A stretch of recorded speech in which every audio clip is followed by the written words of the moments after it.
ഹരേ രാമ രാമ രാമ ഹരേ ഹരേ, ഹരേ കൃഷ്ണ കൃഷ്ണ കൃഷ്ണ ഹരേ ഹരേ, ഹരേ രാമ രാമ രാമ ഹരേ ഹരേ, ഹരേ കൃഷ്ണ കൃഷ്ണ കൃഷ്ണ ഹരേ ഹരേ, ഹരേ രാമ രാമ രാമ ഹരേ ഹരേ, ഹരേ കൃഷ്ണ കൃഷ്ണ കൃഷ്ണ ഹരേ ഹരേ, ഹരേ രാമ രാമ രാമ ഹരേ ഹരേ, ഹരേ കൃഷ്ണ കൃഷ്ണ കൃഷ്ണ ഹരേ ഹരേ, ഹരേ രാമ രാമ രാമ ഹരേ ഹരേ, ഹരേ കൃഷ്ണ.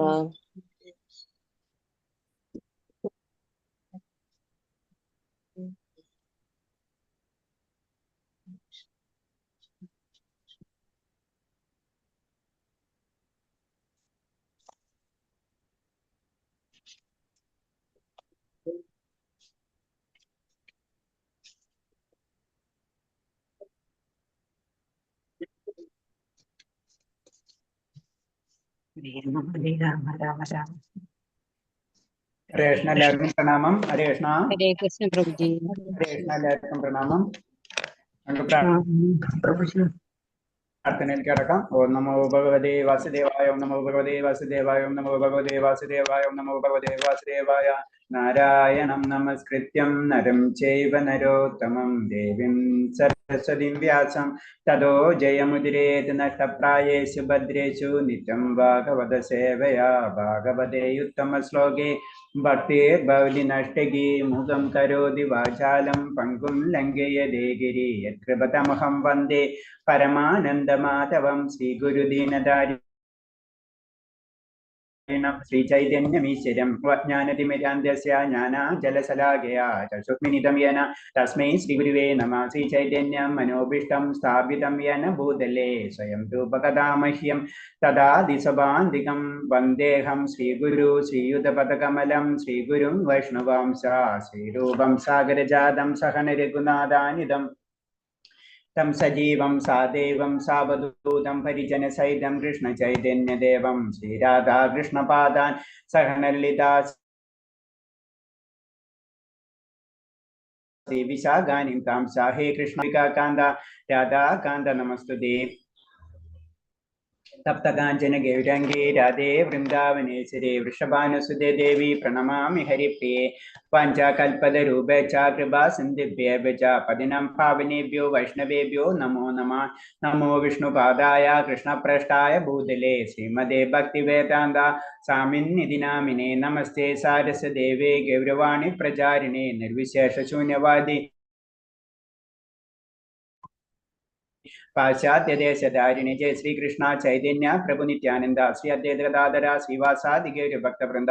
ഹരേ കൃഷ്ണ കൃഷ്ണ കൃഷ്ണ ഹരേ ഹരേ, ഹരേ രാമ രാമ രാമ ഹരേ ഹരേ, ഹരേ കൃഷ്ണ കൃഷ്ണ കൃഷ്ണ ഹരേ ഹരേ, ഹരേ രാമ രാമ രാമ ഹരേ ഹരേ, ഹരേ കൃഷ്ണ കൃഷ്ണ കൃഷ്ണ ഹരേ ഹരേ, ഹരേ രാമ രാമ രാമ ഹരേ ഹരേ, ഹരേ കൃഷ്ണ കൃഷ്ണ കൃഷ്ണ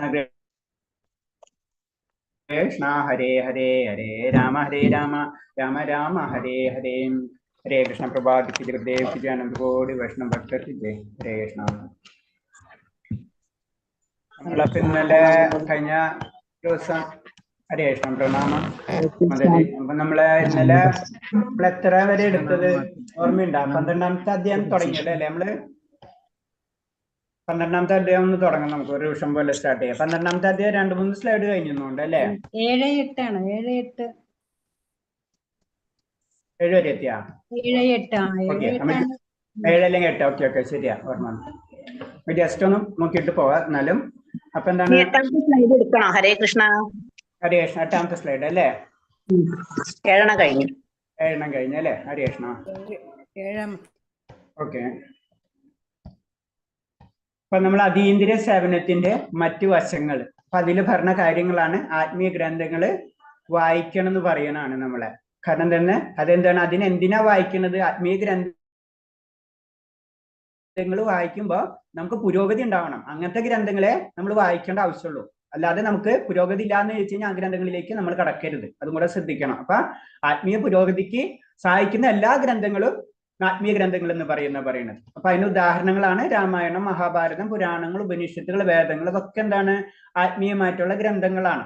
അപ്പൊ ഇതൊക്കെ നമുക്ക് വായിക്കാം, ഒരു കുഴപ്പമില്ല. വേദങ്ങൾ ഇത് തന്നെ വായിച്ച തീരില്ല, ഇത് തന്നെ മനസ്സിലാക്കിയാൽ കഴിയില്ല. അപ്പൊ അറ്റ്ലീസ്റ്റ് നമ്മൾ ഭാഗവതെങ്കിലും നമ്മൾ വായിച്ച് മനസ്സിലാക്കണം എന്ന് പറയുന്നതിന്റെ കാര്യം അതാണ്. അപ്പൊ വൈഷ്ണവ സാഹിത്യം രചിക്കുകയും അമ്മാതിരി ഗ്രന്ഥങ്ങൾ സൂക്ഷിക്കുകയും ചെയ്യുന്നവരുടെ ഗ്രഹത്തിൽ ഭഗവാൻ നാരായണന്റെ നിത്യ സാന്നിധ്യം ഉണ്ടാകുന്ന സ്കന്ദപുരാണം. അപ്പൊ പുരാണങ്ങളെ തന്നെ കോട്ട് ചെയ്തിട്ട് പറയാണ്. കാരണം എന്ന് വെച്ച് കഴിഞ്ഞാൽ ഇങ്ങനത്തെ ഗ്രന്ഥങ്ങൾ നമ്മുടെ വീട്ടിൽ സൂക്ഷിക്കുന്നത് തന്നെ. സൂക്ഷിക്കുക എന്ന് പറയുമ്പോൾ എന്താണ്, നമ്മൾ അത് വായിക്കാന്നുള്ള ഉദ്ദേശത്തോടാണ് സൂക്ഷിക്കാന്ന് പറഞ്ഞത്. അത്രയും പരിപാവനമായിട്ടുള്ള വസ്തുക്കളാണ്, ഭഗവാന്റെ തന്നെ ചൈതന്യമുള്ള വസ്തുക്കളാണ് അത്. അപ്പൊ അതിനെ സൂക്ഷിക്കുകയും അത് അതേപോലെ തന്നെ ഉപയോഗിക്കുകയും വേണം. അപ്പൊ അത് സ്കന്ദപുരാണത്തിൽ പറയുന്നുണ്ട്. പിന്നെ അതില് അങ്ങനെ ചെയ്യുമ്പോൾ ഗുണങ്ങളാണ് പറയുന്നത്. അതായത് നമ്മള് അതിൽ നിന്ന് മനസ്സിലാക്കുന്നതോടുകൂടി നമ്മൾ എന്താണ് ക്ഷേത്രാരാധന അല്ലെങ്കിൽ ക്ഷേത്ര സന്ദർശനം ഇതൊക്കെ നമ്മൾ നടത്തും. അപ്പൊ അതിന്റെ ഗുണങ്ങളാണ് ഏതിൽ പറഞ്ഞ വരാഹപുരാണത്തില് പറയുന്നത്. അപ്പൊ ക്ഷേത്ര സന്ദർശനം കൊണ്ട് നമുക്ക് ഉണ്ടാവുന്ന ഗുണങ്ങള് അതെന്നുള്ള കാര്യങ്ങളാണ്. പിന്നെ പെരുന്നാണെന്നാണ് ഇതൊക്കെ ഭക്തിയിലേക്ക് വളർത്തേണ്ട കാര്യങ്ങളാണ് ഇതൊക്കെ. പിന്നെ എന്താണ് ഭക്തന്മാരെ സേവിക്കല്. അപ്പൊ ഭക്തന്മാരെ സേവിക്കുന്ന കാര്യങ്ങൾ എവിടെയാണ് പറഞ്ഞിട്ടുള്ളത്? പുരാണത്തിൽ പത്മപുരാണത്തിൽ പറയുന്നുണ്ട്. ആരോട് പറഞ്ഞാണ്?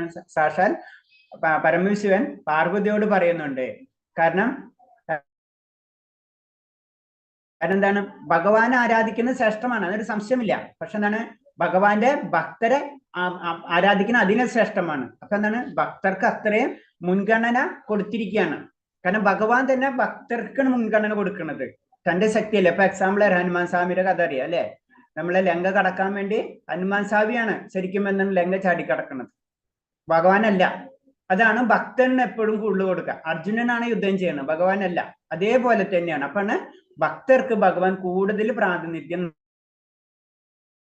നൽകും. അപ്പൊ ഭക്തന്മാര് പൂജിക്കണം അതിനെ നല്ലതാണ് എന്ന് പറയുന്നത്. അതായത് അതിന്റെ അർത്ഥം എന്ന് വെച്ചാൽ ഭഗവാനിൽ വലുത് ഭക്തനല്ല, എന്താണ് അത്ര ഇമ്പോർട്ടൻസ് ഭഗവാൻ ഉണ്ട്, ഭക്തർക്ക് ഉണ്ട് എന്ന് പത്മപുരാണത്തിലും പറയുന്നുണ്ട്.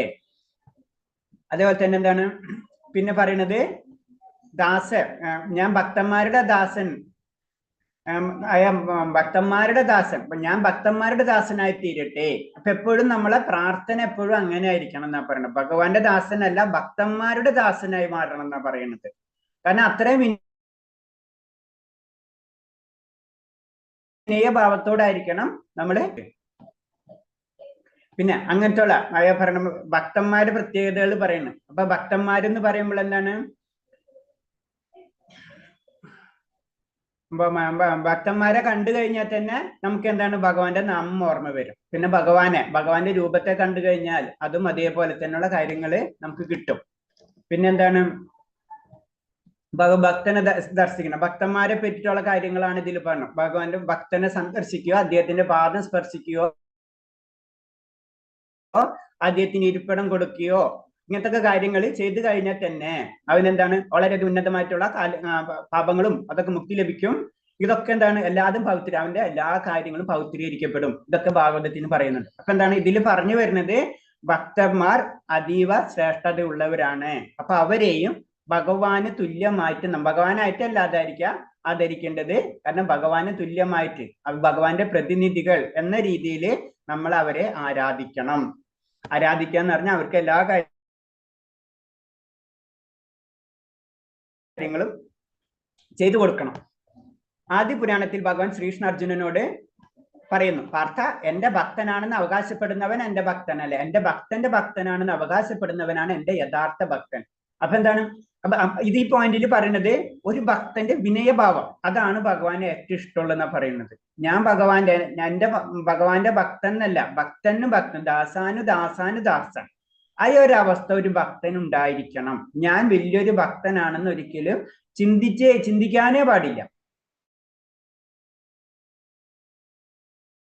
ഞാൻ എത്ര പറഞ്ഞാലും തൊട്ടുകാരൻ ഒരിക്കലും അതെന്താണ്, അതൊരു വിനയഭാവം തന്നെയാണ്. കാരണം നമ്മൾ അവരേലും ചെറുതാണ്. അപ്പൊ എന്റെ കാലം എങ്ങനെ പിടിക്കാം, മനസ്സിലായി? അപ്പൊ ആ ഒരു മനോഭാവം ആയിരിക്കും വൈഷ്ണവരിക്കൽ ഉണ്ടാവേണ്ടത്. അതിനാൽ വൈഷ്ണവ സമ്പ്രദായം ആദ്യം ചെയ്യേണ്ടതിന് ഭഗവത്തിന് ആത്മീയാചാര്യനെ കണ്ടെത്തി അദ്ദേഹത്തെ സേവിക്കുകയാണ് ചെയ്യേണ്ടത്. അപ്പൊ നമ്മള് അങ്ങനത്തെ ഒരു ഉന്നതമായിട്ടുള്ള ഒരു ഭക്തനെ കണ്ടെത്തി അദ്ദേഹത്തെ സേവിച്ചു കൊണ്ടിരിക്കുക, അതാണ് നമ്മൾ ചെയ്യേണ്ടത്. ഭക്തനിൽ കൂടി മാത്രമേ ഭഗവാനെ നമുക്ക് ലഭിക്കുകയുള്ളൂ. കഴിയുള്ളൂ. അതാണ് അതിന്റെ ചുരുക്കം. അല്ലെങ്കിൽ ഒരു ആത്മീയത തന്നെ ഉദാഹരണങ്ങൾ എടുക്കാം. ഭഗവാന് തന്നെ ഗുരുവുണ്ട്. ഭഗവത്ഗീതയില് നമുക്ക് ശ്ലോകം തന്നെ പറഞ്ഞിട്ടുണ്ട്, 6.34 ആണെന്ന് തോന്നുന്നുണ്ട്. അതിൽ പറഞ്ഞിട്ടുണ്ട് അല്ലെ, കർത്തതി പ്രണിപാതേന പരിപ്രശ്നയ സേവയാന്ന് പറഞ്ഞിട്ടുള്ള ശ്ലോകം. കറക്റ്റായിട്ട് അല്ലാതെ ഭഗവാൻ തന്നെ പറഞ്ഞത് എന്താണ്, ഒരു ആചാര്യനെ അല്ലെങ്കിൽ ഒരു ഭക്തനെ കണ്ടെത്തി അദ്ദേഹത്തിന്റെ നിർദ്ദേശം അനുസരിച്ച് ഭക്തിയുത സേവനങ്ങൾ ചെയ്യണം. അതിലൂടെ മാത്രമേ നമുക്ക് ആ പരിപൂർണമായ അവസ്ഥയിലേക്ക് കടക്കാൻ കഴിയുള്ളൂ. അതാണ് പറയുന്നത്. അപ്പൊ അത്രയും ഇമ്പോർട്ടൻസ് ഉണ്ട് ആർക്കുണ്ട്, ഭക്തനുണ്ട് എന്ന് പറയുന്നത്. അപ്പൊ ഭക്തൻ എന്താണ്, ഭക്തൻ ഒരിക്കലും ഭക്തൻ എന്ന് പറയില്ല, ഭക്തന്റെ ഭക്തനാണെന്ന് ഞാൻ പറയുള്ളൂ. അങ്ങനെയുള്ള ഭക്തനാണ് ശരിക്കും ഭഗവാന് ഏറ്റവും പ്രിയപ്പെട്ടത് എന്ന് പറഞ്ഞു തരാണ്. അവനവന്റെ നിലയ്ക്കുള്ള ഭഗവത് സേവനം. പിന്നെ പറയുന്നത് എന്താണ്, നമുക്ക് സാമ്പത്തിക സ്ഥിതി പലതായിരിക്കും, നമുക്ക് എന്താ പറയണത് സ്കോളർ പലതായിരിക്കും, നമുക്ക് സൗന്ദര്യം വ്യത്യാസം. ഞാൻ പറഞ്ഞു, ചിലർക്ക് സംസാരിക്കാനുള്ള കഴിവുണ്ടാവും, ചിലർക്ക് നല്ല രീതിയിൽ സാമ്പത്തികം ഉണ്ടാവും, ചിലർക്ക് നല്ല വിദ്യാഭ്യാസം ഉണ്ടാവും, ചിലർക്ക് നല്ല കുലമായി, ഇതൊക്കെ പലതുണ്ടാവും. പലവർക്കും പല ക്വാളിറ്റി. ഒരു ക്വാളിറ്റി ചിലർക്ക് നന്നായിട്ട് പാടാനുള്ള കഴിവുണ്ടാവും. എല്ലാവർക്കും എല്ലാ ഗുണം കിട്ടില്ല. അതായത് ഉദാഹരണം ആ കഥ അറിയില്ലേ, പാഞ്ചാലി വരം ചോദിക്കാണ്, എല്ലാ സൗഭാഗ്യങ്ങളുള്ള എല്ലാ ഗുണങ്ങളുള്ള ഭർത്താവിന് വേണ്ടി കിട്ടണം, അത് കിട്ടൂല. ഭഗവാൻ പറഞ്ഞത് പറ്റില്ല. എന്താ പറയുന്നത്, അങ്ങനെ 5 പേരെ കിട്ടുന്നത്. അതുകൊണ്ട് എല്ലാ ഗുണങ്ങളും എല്ലാ സൗഭാഗ്യങ്ങളും എന്നുള്ള സംഭവം ഇല്ല. അപ്പൊ നമുക്ക് കിട്ടിയിട്ടുള്ള ഗുണങ്ങൾ പലത്, ചിലത് കുറവായിരിക്കും, ചിലത് കൂടുതലായിരിക്കും. ഏതാണുള്ളത് അത് വെച്ചിട്ട് ഭഗവാന് സേവനങ്ങൾ നമ്മൾ ചെയ്യണം. അതാണ് പറഞ്ഞത് പത്രം പുഷ്പം ഫലം ദ്വയം യോമി ഭക്തി പ്രയച്ഛതി എന്ന് പറയുന്നത് എന്താണ്, അത് ചെയ്യാത്ത ഒരു വ്യക്തിയില്ല. എല്ലാവർക്കും അറ്റ്ലീസ്റ്റ് അത് ചെയ്യാൻ പറ്റും. എനിക്ക് ഭഗവാന് അറ്റ്ലീസ്റ്റ് ഒരു പത്ര പുഷ്പ കൊടുക്കാൻ പറ്റാത്ത ഈ ലോകത്തിൽ ആരും ഇല്ല. അപ്പൊ അത്രയാണ്, അതാണ് പറഞ്ഞത്, അറ്റ്ലീസ്റ്റ് നമുക്ക് ചെയ്യാൻ പറ്റുന്ന കാര്യങ്ങൾ നമ്മൾ ചെയ്യണം. അതേപോലെ തന്നെ പറയുന്നത് ഭഗവാനായിട്ടുള്ള ബന്ധപ്പെട്ടിട്ടുള്ള ക്ഷേത്രങ്ങള്, ഉത്സവങ്ങള്, ചടങ്ങുകൾ, ഇതൊക്കെ ആയിട്ട് നമ്മൾ ബന്ധപ്പെട്ടിരിക്കണം. ഇതൊക്കെ നമ്മൾ എന്താണ്, നമ്മളെ ഭക്തിയിലേക്ക് ഉയർത്തുന്ന കാര്യങ്ങളാണ്.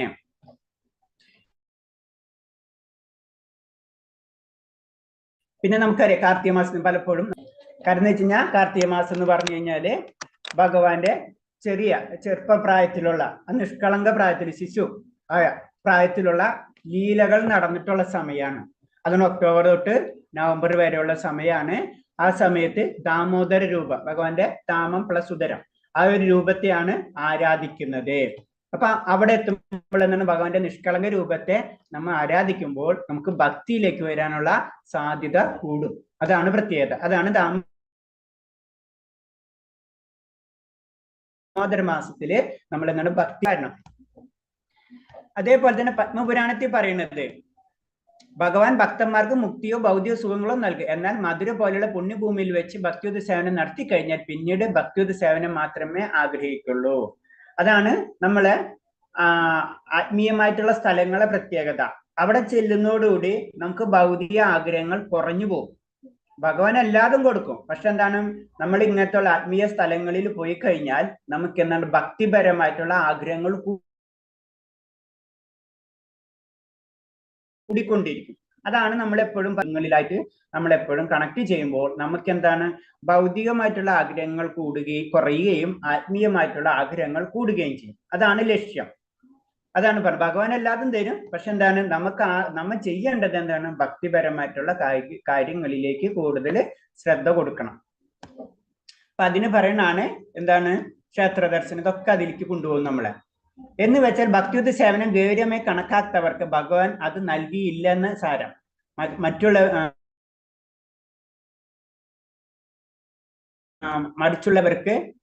ഭഗവാന്റെ അവർക്ക് തന്നെ വ്യക്തിപരമായി സേവിക്കാൻ അനുഗ്രഹം നൽകുമെന്ന് തീർച്ചയാണ്. അപ്പൊ ഭക്തി എന്ന് പറയുന്നത് ഗൗരവമായി എടുത്തവർക്ക് മാത്രമേ ഭഗവാൻ ഭക്തി കൊടുക്കുകയുള്ളൂ. ബാക്കി എല്ലാതും കൊടുത്താലും ഭക്തി കൊടുക്കണമെങ്കിൽ അത്രയും പരിശുദ്ധമായ ആത്മാക്കൾക്ക് മാത്രമേ ഭക്തി ലഭിക്കുള്ളൂ എന്ന് പറയണം. അത് കാരണം കൊണ്ടാണ് നമ്മൾ ഭഗവാനെ കാർത്തിക മാസത്തില് ചെറിയ രൂപത്തില് ഭഗവാനെ സേവിക്കാൻ പറയുന്നത്. അവിടെ വരുമ്പോ നിഷ്കളങ്കമായിട്ടുള്ള സമയമാണ്. ആ സമയത്ത് ഭക്തി ആഗ്രഹിച്ചു കഴിഞ്ഞാൽ ഭഗവാൻ നമുക്കത് തരും. അതാണ് കാർത്തിക മാസത്തിന്റെ ഇമ്പോർട്ടൻസ് പറയുന്നത്. ഹരേ കൃഷ്ണ. ഞാൻ പറയുന്നത് ക്ലിയർ ആവുന്നുണ്ടോ? സംശയങ്ങൾ ഉണ്ടോ? എന്തെങ്കിലും സ്പീഡ് കൂട്ടുന്നുണ്ടോ? എന്തെങ്കിലും ഇഷ്യൂസ് ഉണ്ടെങ്കിൽ പറയണം കേട്ടോ. ക്ലിയർ ആവുന്നുണ്ട്. ഹരേ കൃഷ്ണ ഹരേ കൃഷ്ണ. ഇതിലുണ്ടെങ്കിൽ പറയണം, അപ്പൊ നമുക്ക് ക്ലിയർ ചെയ്ത് പോവാം. ഭഗവാന്റെ പ്രവർത്തനങ്ങളെ കൊണ്ടാടുന്ന ഉത്സവ ആഘോഷങ്ങൾ, ഭഗവാന്റെ തിരുവതാരത്തെ കൊണ്ടാടുന്ന ഉത്സവ ആഘോഷങ്ങളുടെ പ്രാധാന്യത്തെ കുറിച്ച് ഭവിഷ്യപുരാണം പറയുന്നു. അപ്പൊ എത്ര പുരാണങ്ങള് കണക്ട് ചെയ്ത് വരുന്നുണ്ടെന്ന് നോക്കിയാൽ മതി. ഞാൻ പറഞ്ഞില്ലേ, ഇത്ര പുരാണങ്ങളിലെ എല്ലാ പുരാണങ്ങളിലും ഇമ്പോർട്ടൻസ്, ഭക്തിപരമായിട്ടുള്ള പോയിന്റ്സുകൾ കോട്ട് ചെയ്തിട്ട് രൂപഗോസ്വാമി തന്റെ ഗ്രന്ഥത്തിൽ പറയാണ്. ആ ഗ്രന്ഥമാണ് നമ്മൾ ഇപ്പൊ പഠിച്ചുകൊണ്ടിരിക്കുന്നത്. അപ്പൊ അത്തരം ഷോർട്ട് ആയിട്ടാണ് പറഞ്ഞു തരുന്നത്. അപ്പൊ ഭവിഷ്യപുരാണത്തിലെ കാര്യമാണ് പറഞ്ഞത്. നമ്മള് എന്താ പറയുന്നത്, ഭഗവാന്റെ ഉത്സവങ്ങളും ഇതാണ് സാധാരണ രീതിയിൽ. ഇതൊക്കെ നമ്മളായിട്ട് ബന്ധപ്പെട്ടത് കൊണ്ട് തന്നെയാണ് നമ്മൾ ഉത്സവങ്ങളൊക്കെ വരുമ്പോഴും ഒക്കെ ക്ഷേത്രത്തിൽ പോണത്. നമ്മൾ അറിയാണ്ട് തന്നെ നമ്മൾ DNA അത് ഫിക്സഡ് ആയി, മനസ്സിലായി. അത് അങ്ങനെ കുറെ എത്ര നമ്മളെ സയൻസ് പരമായിട്ട് നോക്കിക്കഴിഞ്ഞാൽ 5000 വർഷത്തെ ഇതിനളവുണ്ട് ചുരുങ്ങി. സയൻസ് ഇപ്പോഴത്തെ ടെക്നോളജി വെച്ച് പറഞ്ഞാൽ തന്നെ 5000 തൊട്ട് 10000 വർഷമാണ് എന്താണ് നമ്മുടെ സനാതന ധർമ്മത്തിന്റെ കപ്പാസിറ്റി എന്ന് പറഞ്ഞത്. അപ്പൊ ഇത്രയും കാലത്തെ എന്ന് പറഞ്ഞു, ഇപ്പൊ സാധാരണ രീതിയിൽ 7 ജന്മം കഴിഞ്ഞ് കഴിഞ്ഞാൽ കട്ടായി പോകും എന്തൊരു കാര്യം ഉണ്ടെങ്കിൽ. അപ്പൊ എത്ര ജന്മങ്ങളായിട്ട് നമ്മളിത് കൊണ്ടുവന്നിട്ടുള്ളതാണ് സയൻസ് പരമായിട്ട് തന്നെയാണെങ്കിൽ. അപ്പൊ എന്താ പറഞ്ഞ, ഈ അവതാരങ്ങൾ, ഈ ഉത്സവങ്ങൾ എല്ലാത്തിലും നമ്മൾ പങ്കുകൊള്ളണം എന്ന് ഭവിഷ്യപുരാണത്തിൽ പറയുന്നത്. ഭഗവാൻ ജനാർദ്ദൻ, അങ്ങയുടെ അമ്മ ദേവകി അങ്ങയെ പ്രസവിച്ച ദിവസം ഞങ്ങൾക്ക് പറഞ്ഞു തരൂ, ആ ദിവസം ഞങ്ങൾക്ക് ആഘോഷിക്കണം. കേശി മദന, ഞങ്ങൾ വിവിധമായ അനുഷ്ഠാനങ്ങളോടുകൂടിയും അങ്ങയെ സന്തോഷിപ്പിക്കുകയാണ് ഞങ്ങളുടെ ലക്ഷ്യം.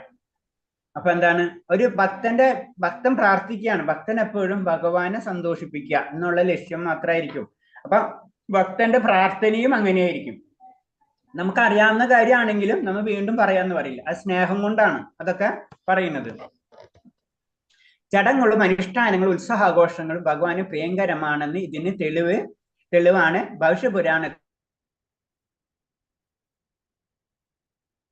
ഈ പ്രസ്താവം. അപ്പൊ എന്താണ്, ഭഗവാന്റെ ഉത്സവങ്ങൾ ആഘോഷിക്കുന്നത്, ഭഗവാനെ കീർത്തിക്കുന്നതും ഇതൊക്കെ പുരാണങ്ങളിൽ നമുക്ക് പറഞ്ഞു തരുന്നുണ്ട്. അത് നമ്മൾ ചെയ്യണം എന്നാണ് ചുരുക്കി പറഞ്ഞു തരുന്നത്. ഭക്തിപൂർവമുള്ള മൂർത്തി ആരാധനം, ഭൗതിക മാലിന്യങ്ങളിൽ നിന്നുള്ള വിമോചനമാണ് മുക്തി. മുക്തി ലഭിച്ചവന് ഭൗതിക ലോകത്തിൽ വീണ്ടും ഒരിക്കൽ കൂടി ജനിക്കേണ്ടി വരില്ല. അപ്പൊ മുക്തി എന്ന് പറഞ്ഞാൽ നമുക്കറിയാം, ഭൗതിക ലോകത്തിൽ നിന്നുള്ള മോചനം, മുകുന്ദൻ. അപ്പൊ ഭൗതിക ലോകത്തിൽ നിന്ന് നമുക്ക് മോചനം തേടണമെങ്കിൽ ആരെ പിടിക്കണം, അല്ലെങ്കിൽ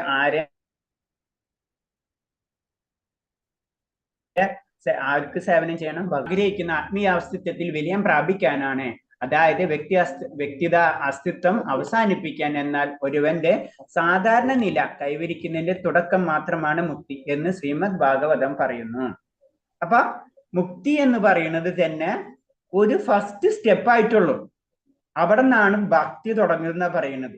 ഏതിലാ പറയണത്? ഭാഗവതത്തിൽ പറയുന്നത്. കാരണം നമ്മ പരിശുദ്ധമായ ശേഷമേ പരിപൂർണമായിട്ടുള്ള ഭക്തിയിലേക്ക് നമുക്ക് കടക്കാൻ കഴിയുള്ളൂ.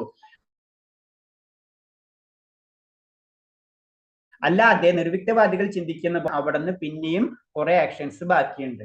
അവർ പകുതി വരെ ആയിട്ടുള്ളൂ. ചില കാര്യങ്ങൾ അറിയില്ല, പകുതി ഇട്ടിട്ട് പോകാന്ന് അറിയില്ല. അതേപോലെ പകുതി വരെ അവർ എത്തിയിട്ടുള്ളൂ, പിന്നെ മുന്നിലേക്ക് പല കാര്യങ്ങളുണ്ട് എന്ന് നമുക്ക് പറഞ്ഞു തരാണ് ഭാഗവതം. അതാണ് നമ്മളിപ്പോ പല ഇത് നോക്കിക്കഴിഞ്ഞാൽ ശൂന്യവാദം, അത് ബുദ്ധിസ്റ്റുകളെ ശൂന്യവാദം, അങ്ങനെ പലതരം മതങ്ങളും പലതരം വിശ്വാസങ്ങളും ഒക്കെ ഉണ്ട്. ഇതൊക്കെ ഇതിനോട് ഇന്റർലിങ്ക് ആണ്. അപ്പൊ പരിപൂർണമായിട്ട് ദ്വൈത സിദ്ധാന്തം, അദ്വൈത സിദ്ധാന്തത്തിൽ തന്നെ കുറെ സെക്ഷൻസ് ഉണ്ട്, ദ്വൈതവാദം ഉണ്ട്, അങ്ങനെ പല കാര്യങ്ങളുണ്ട്. അപ്പൊ അതില് പരിപൂർണമെന്ന് പറഞ്ഞ ഒരു ഭഗവാനെ ആരാധിക്കുക എന്നുള്ള രീതി, ഭഗവാനെ ആനന്ദിപ്പിക്കുക എന്നുള്ള രീതി, നമ്മൾ അതിൽ കൂടെ നമ്മളും ആനന്ദിക്കുക, ആ ലോകത്തിലേക്ക് ഏറ്റവും ഉയർന്നതായിട്ടുള്ള ഭഗവതി പറയുന്ന ആ വൈകുണ്ഠം അല്ലെങ്കിൽ ഗോലോക വൃന്ദാവനത്തിലേക്ക് കടക്കുക, ദുഃഖമില്ലാത്ത ലോകത്തിലേക്ക് കടക്കുക, അതായത് പുനർജന്മം. ഈ 4 കാര്യങ്ങൾ ജീവിതത്തിൽ ഇല്ലാത്തൊരു സമയം, അതാണ് സന്തോഷം. എല്ലാവർക്കും ആഗ്രഹം ദുഃഖം, ഒരാൾക്ക് ആഗ്രഹമില്ല മരണം ഉണ്ടാവാൻ വേണ്ടി, ഇല്ല ഏജ്ഡ് വയസ്സാവാൻ വേണ്ടി, പിന്നെന്താണ് വ്യാധികള്, അതിലും പിന്നെ ജനനം, ഇത് എന്തായാലും വരും. അതാണ്. അപ്പൊ നമ്മൾ ആഗ്രഹിക്കാതെ ഈ 4 കാര്യം നമ്മളെ പിറകെയുണ്ട്. അതീന്ന് മുക്തി, അതാണ് മുക്തിപദം എന്ന് പറയുന്നത്. ഈ 4 കാര്യത്തിൽ നിന്നുള്ള മുക്തി. ബാക്കി എന്തൊക്കെ ചെയ്താലും ഇത് നമ്മളെ കൂടി ഉണ്ടാവും. നമ്മൾ എത്ര ഇതായി കഴിഞ്ഞാലും നമുക്ക് ഏജ്ഡ് ആവും, നമ്മൾ മരിച്ചു പോകും. നമുക്ക് അസുഖങ്ങൾ എത്ര ടെക്നോളജി എത്രയൊക്കെ വളർന്നാലും പേരുകൾ മാത്രം മാറിക്കൊണ്ടിരിക്കുള്ളൂ. ഇതിങ്ങനെ മാറി മറിഞ്ഞുകൊണ്ട് ഇതിന്നല്ലാത്തിന് മുക്തി, ഭൗതിക ലോകത്തിൽ നിന്നുള്ള മുക്തി, അതാണ് ഭഗവാൻ മുകുന്ദൻ എന്ന് പറയുന്നത് തന്നെ. അതാണ് അവിടെ നിന്നാണ് പിന്നെ എന്താണ് ഭക്തിപരമായിട്ടുള്ള കാര്യങ്ങളിലേക്ക് നമുക്ക് കടക്കാൻ കഴിയുള്ളൂ. അപ്പൊ ഇതെല്ലാതും ചെയ്യുന്നത് ഇൻഡയറക്റ്റ് ആയിട്ട് നമ്മൾ എല്ലാതും ചെയ്യുന്നത് നമ്മൾ ഭൗതികമായിട്ടുള്ള പരിശുദ്ധിയിലേക്ക് കടക്കാണ്. അദ്ദേഹം പലപ്പോഴും പറഞ്ഞിട്ടുണ്ട്. ആദ്യത്തെ ലെവലായിട്ടുള്ള നമ്മളെ ഏതൊക്കെയാണ് ഫസ്റ്റ് 3 ത്രിഗുണങ്ങളിലെ തമോ അതുപോലെ രജോ, ആ രജോ തമോ ഗുണത്തിൽ നിന്ന് മാറണം നമ്മൾ. അങ്ങനെയാണ് പിന്നെ സത്വഗുണത്തിലേക്ക് അതിലേക്ക് കടക്കുമ്പോൾ മാത്രമേ പരിപൂർണമായിട്ടുള്ള ഭക്തി നമുക്ക് ചെയ്യാൻ കഴിയുള്ളൂ. പിന്നെ അതിനെ പറഞ്ഞു ഭക്തിയിൽ പല പല ലെവലുകൾ ഉണ്ടെന്ന് പറഞ്ഞത്. നമ്മൾ എത്രയോ പരിശുദ്ധീകരിക്കണേ അത്രയും നമുക്ക് ഭക്തിപരമായിട്ടുള്ള കാര്യങ്ങൾ ചെയ്യാൻ കഴിയും. എല്ലാ ജീവാത്മാക്കളുടെയും സാധാരണ നില എന്ന് പറയുന്നത് ഭക്തിയുടെ സേവനത്തിൽ മുഴുകിലാണ്. ഭക്തി സേവനത്തിൽ ഏർപ്പെടുന്നത് കൊണ്ട് മാത്രം സംതൃപ്തനാണ് ഭക്തൻ എന്ന് ആദ്യ പുരാണം പറയുന്നു. അൾട്ടിമേറ്റ് ആയിട്ട് നമ്മൾ എല്ലാവരും ഒരു തരത്തിൽ മറ്റുള്ളവരുടെ എന്താണ് പറയുക, വീട്ടിലാണെങ്കിൽ അച്ഛനമ്മ ഇങ്ങനെയൊക്കെ ഇന്റർലിങ്ക് ആണ്, അങ്ങോട്ടും ഇങ്ങോട്ടും ഒക്കെ സേവനമാണ്. അപ്പൊ പരിപൂർണമായിട്ട് അതായത് സേവനം എന്നുള്ള സംഗതി നമ്മൾ എല്ലാവരിലും ഉണ്ട്. അതെന്താണെന്ന് പറഞ്ഞാൽ നമ്മൾ ഭഗവാനെ സേവിക്കുന്നവരാണ്, അതാണ് ലക്ഷ്യം. അതിൽ ആനന്ദം കണ്ടെത്തുന്നവരാണ് നമ്മൾ. അത് കാരണം കൊണ്ടാണ് നമ്മളിൽ എല്ലാവരിലും സേവന മനോഭാവം ഉള്ളത്. നമുക്ക് സേവിക്കാതെ ഒരു സമയവും ഒരു സെക്കൻഡ് നമുക്ക് നിലനിൽക്കാനേ പറ്റില്ല. പക്ഷെ സ്ഥലം മാറിപ്പോയെന്ന് മാത്രം. അത് കാരണം കൊണ്ടാണ് നമുക്ക് ഈ ആനന്ദം തിരിച്ച് കിട്ടാത്തത്. അപ്പൊ അതാണ് പറയുന്നത് ഭക്തൻ എന്ന് ആദ്യ പുരാണം പറയുന്നത്. ആദ്യ പുരാണത്തിൽ പറയുന്നത് ലൈനാണ്, ഭൗതികമായ ബദ്ധ ജീവിതത്തിൽ നിന്നുള്ള വിമോചനത്തിന് അയാൾ ആഗ്രഹിക്കുന്നില്ല. മറ്റൊരു ഇതിൽ പറഞ്ഞാൽ ഭക്തിയുപാസനത്തിൽ ഏർപ്പെട്ടിരിക്കുന്നവർ ആരും ജീവിതത്തിന് ഭൗതിക അവസ്ഥയിലല്ല. അങ്ങനെയാണെന്ന് തോന്നുമെങ്കിലും അപ്പൊ നമ്മൾ ഈ ഭൗതിക ലോകത്ത് നിലനിൽക്കുകയാണെങ്കിൽ കൂടിയും നമ്മൾ ഭക്തിയുടെ പരമോന്ന അവസ്ഥയിലേക്ക് കടന്നു കഴിഞ്ഞാൽ പിന്നെ നമ്മൾ മറ്റുള്ളവർക്ക് തോന്നും നമ്മൾ ഭൗതികാവസ്ഥയിലാണെന്ന്. പക്ഷെ ആ വ്യക്തി ഭൗതികാവസ്ഥയിലായിരിക്കില്ല. അതാണ് ആചാര്യന്മാരുടെ പ്രത്യേകത. ഭക്തന്മാർക്ക് വേണ്ടിയുള്ള ഭാഗവത പാരായണം. അതായത് ഭാഗവത പാരായണം എന്ന് പറഞ്ഞപ്പോഴാണ് നമ്മളത് ശ്രദ്ധിച്ചേ. ഭാഗവതത്തിന്റെ പിൻ പോയിന്റ് ശ്രദ്ധിക്കാം. ഭാഗവത ആർക്ക് പറഞ്ഞു കൊടുത്തത്? ഭാഗവത ആർക്കാ പറഞ്ഞു കൊടുത്തത്?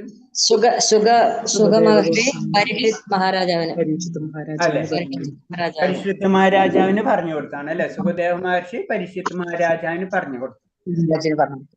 ഇവര് രണ്ടുപേരെ ഒന്ന് ആലോചിച്ച് നോക്കിയേ. സുഖദേവ മഹർഷിയുടെ പ്രത്യേകതയും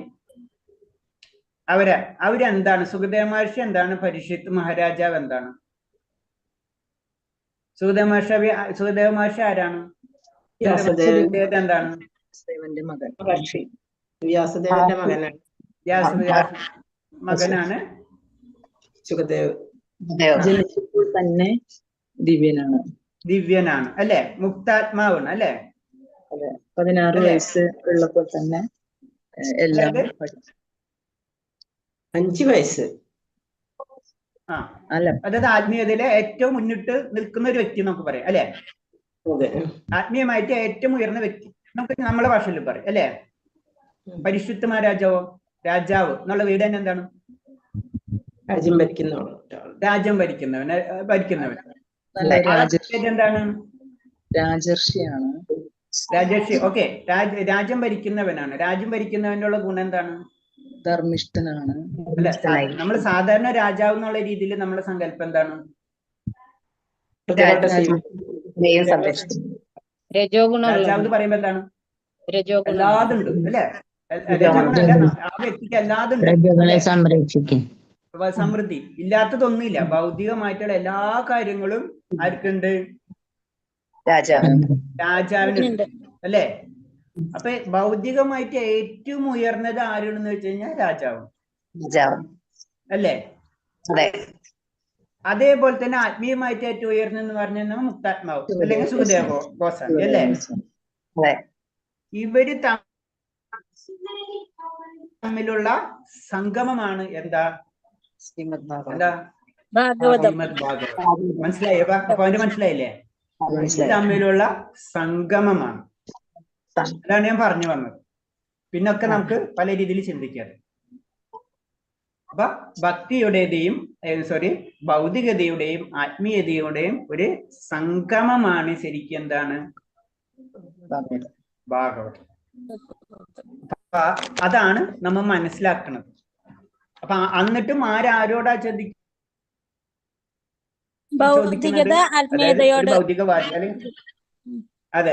അപ്പൊ എന്താണ് ഭൗതികവാദി ആത്മീയവാദിയോട് ചോദിക്കുന്നതാണ്. നമ്മൾ ബാക്കി രാജർഷി അതൊക്കെ അവിടെ നിൽക്കട്ടെ, ജനറൽ ആയിട്ട് പറയാണ്. അപ്പൊ അതാണ് ഇത് തമ്മിൽ നമ്മളെ ഒരു സംയോജനമാണ് ഭാഗവതം. അതാണ് അതിന്റെ ഏറ്റവും ഇമ്പോർട്ടൻസ് നമ്മൾ മനസ്സിലാക്കേണ്ടത്. ഹരേ കൃഷ്ണ.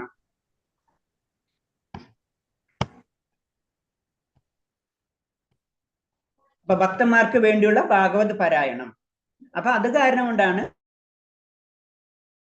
ഭാഗവതം ആർക്ക് നമ്മൾ പറഞ്ഞു കൊടുക്കാൻ പാടുള്ളൂ, അല്ലെങ്കിൽ ആര് കേൾക്കണം എന്നൊക്കെ നമ്മൾ പറഞ്ഞതിന്റെ കാര്യത്തിന് ശുദ്ധ ഭക്തരിൽ നിന്നാണ്, നമ്മൾ പരിശുദ്ധമായിട്ടുള്ള ഭക്തരിൽ നിന്നായിരിക്കണം ഭാഗവതം കേൾക്കേണ്ടത്. പക്ഷെ നമുക്കിപ്പോ ഓപ്ഷൻസ് ഇല്ല. ഇപ്പൊ സുഗത ഗോസ്വാമിനെയോ അസൂത ഗോസ്വാമിനെയോ നാരദ മുനിയോ നമുക്ക് കിട്ടില്ല. അപ്പൊ അതാണ് പറഞ്ഞ ഭക്തന്മാരെ ത്രൂ, ആചാര്യന്മാരെ ത്രൂ നമ്മൾ ഭാഗവതം. അതും ഓപ്ഷൻ ഇല്ല എന്ന് വെച്ച് കഴിഞ്ഞാൽ അറ്റ്ലീസ്റ്റ് നമ്മൾ ഗ്രന്ഥങ്ങൾ വായിക്കുക. അതെന്താണ് അവര് തന്നെയാണത്, ഇതല്ലേ? ആ ഗ്രന്ഥങ്ങൾ വായിക്കുന്നതോടുകൂടി നമ്മൾ ഡയറക്റ്റ് ഭഗവാനായിട്ട് അല്ലെങ്കിൽ ആചാര്യന്മാരായിട്ട് കണക്ട് ചെയ്യണം. അതും പറ്റില്ലെങ്കിൽ, അല്ലാതെ നമ്മൾ വെറും ബിസിനസ്സിന് വേണ്ടി കൊണ്ട് നടക്കുന്നവരോ അല്ലെങ്കിൽ അവരെ നിത്യതൊഴിലാക്കിയിരിക്കുന്നവരോ അത് നിരീശ്വരവാദികളോ ഇവരൊക്കെയെന്ന് നമ്മൾ കേൾക്കരുതേ. കാരണം ഇതിന് രണ്ട് വ്യൂ ഉണ്ട്. ഒന്നെന്ന് പറഞ്ഞത് ആ ശ്രവണം എന്ന് പറഞ്ഞ ഭക്തരിൽ നിന്ന് നേരിട്ട് ലഭിക്കും. അതിപ്പോ ചൈതന്യ മഹാപ്രഭുവിനെ പോലെ വലിയ പറയില്ല, അല്ലെങ്കിൽ വലിയ വലിയ ആചാര്യന്മാർ ആര് നമ്മളിപ്പോ എതിര് അവര് ഭക്തരല്ലാത്തവരെയും ഭക്തരാക്കാനുള്ള കഴിവ് അവർക്കുണ്ട്. അതാണ് ശരിക്കും ആചാര്യന്മാർ. മറ്റുള്ള ഒരു സാധാരണക്കാരെല്ലാവരും എന്താണ്, അവരെന്താണ് കമ്മ്യൂണിക്കേറ്ററാണ്. അത് പറഞ്ഞു, അത് നമ്മൾ അതേപോലെ തന്നെ പറഞ്ഞു കൊടുക്കാന്ന് മാത്രമേ ഉള്ളൂ. അപ്പൊ ഇത് രണ്ടും നമ്മൾ മിക്സ് ചെയ്യരുത് എപ്പോഴും. ആചാര്യന്മാര് അതാണ് നമ്മളെ രീതിയിൽ പറഞ്ഞത് ആത്മീയ ഗുരു, ദീക്ഷാഗുരു, ശിക്ഷാഗുരു, പിന്നെ അങ്ങനെ പല സെക്ഷൻസും തിരിച്ചിരിക്കണം അതിന്റെ കാര്യമാണ്. അപ്പൊ എല്ലാവരും നമ്മൾ അത് പഠിച്ചിട്ടുണ്ട്. ഓരോരുത്തരെയും റെസ്പെക്ട് ചെയ്യേണ്ട രീതികളും കാര്യങ്ങളൊക്കെ. അപ്പൊ എന്താണ്, ഭക്തന്മാർക്ക് വേണ്ടിയാണ് ഭാഗവത പാരായണം. വൈദ്യജ്ഞാനത്തിന്റെ കൽപ്പവൃക്ഷമാണ് ശ്രീമദ് ഭാഗവതം.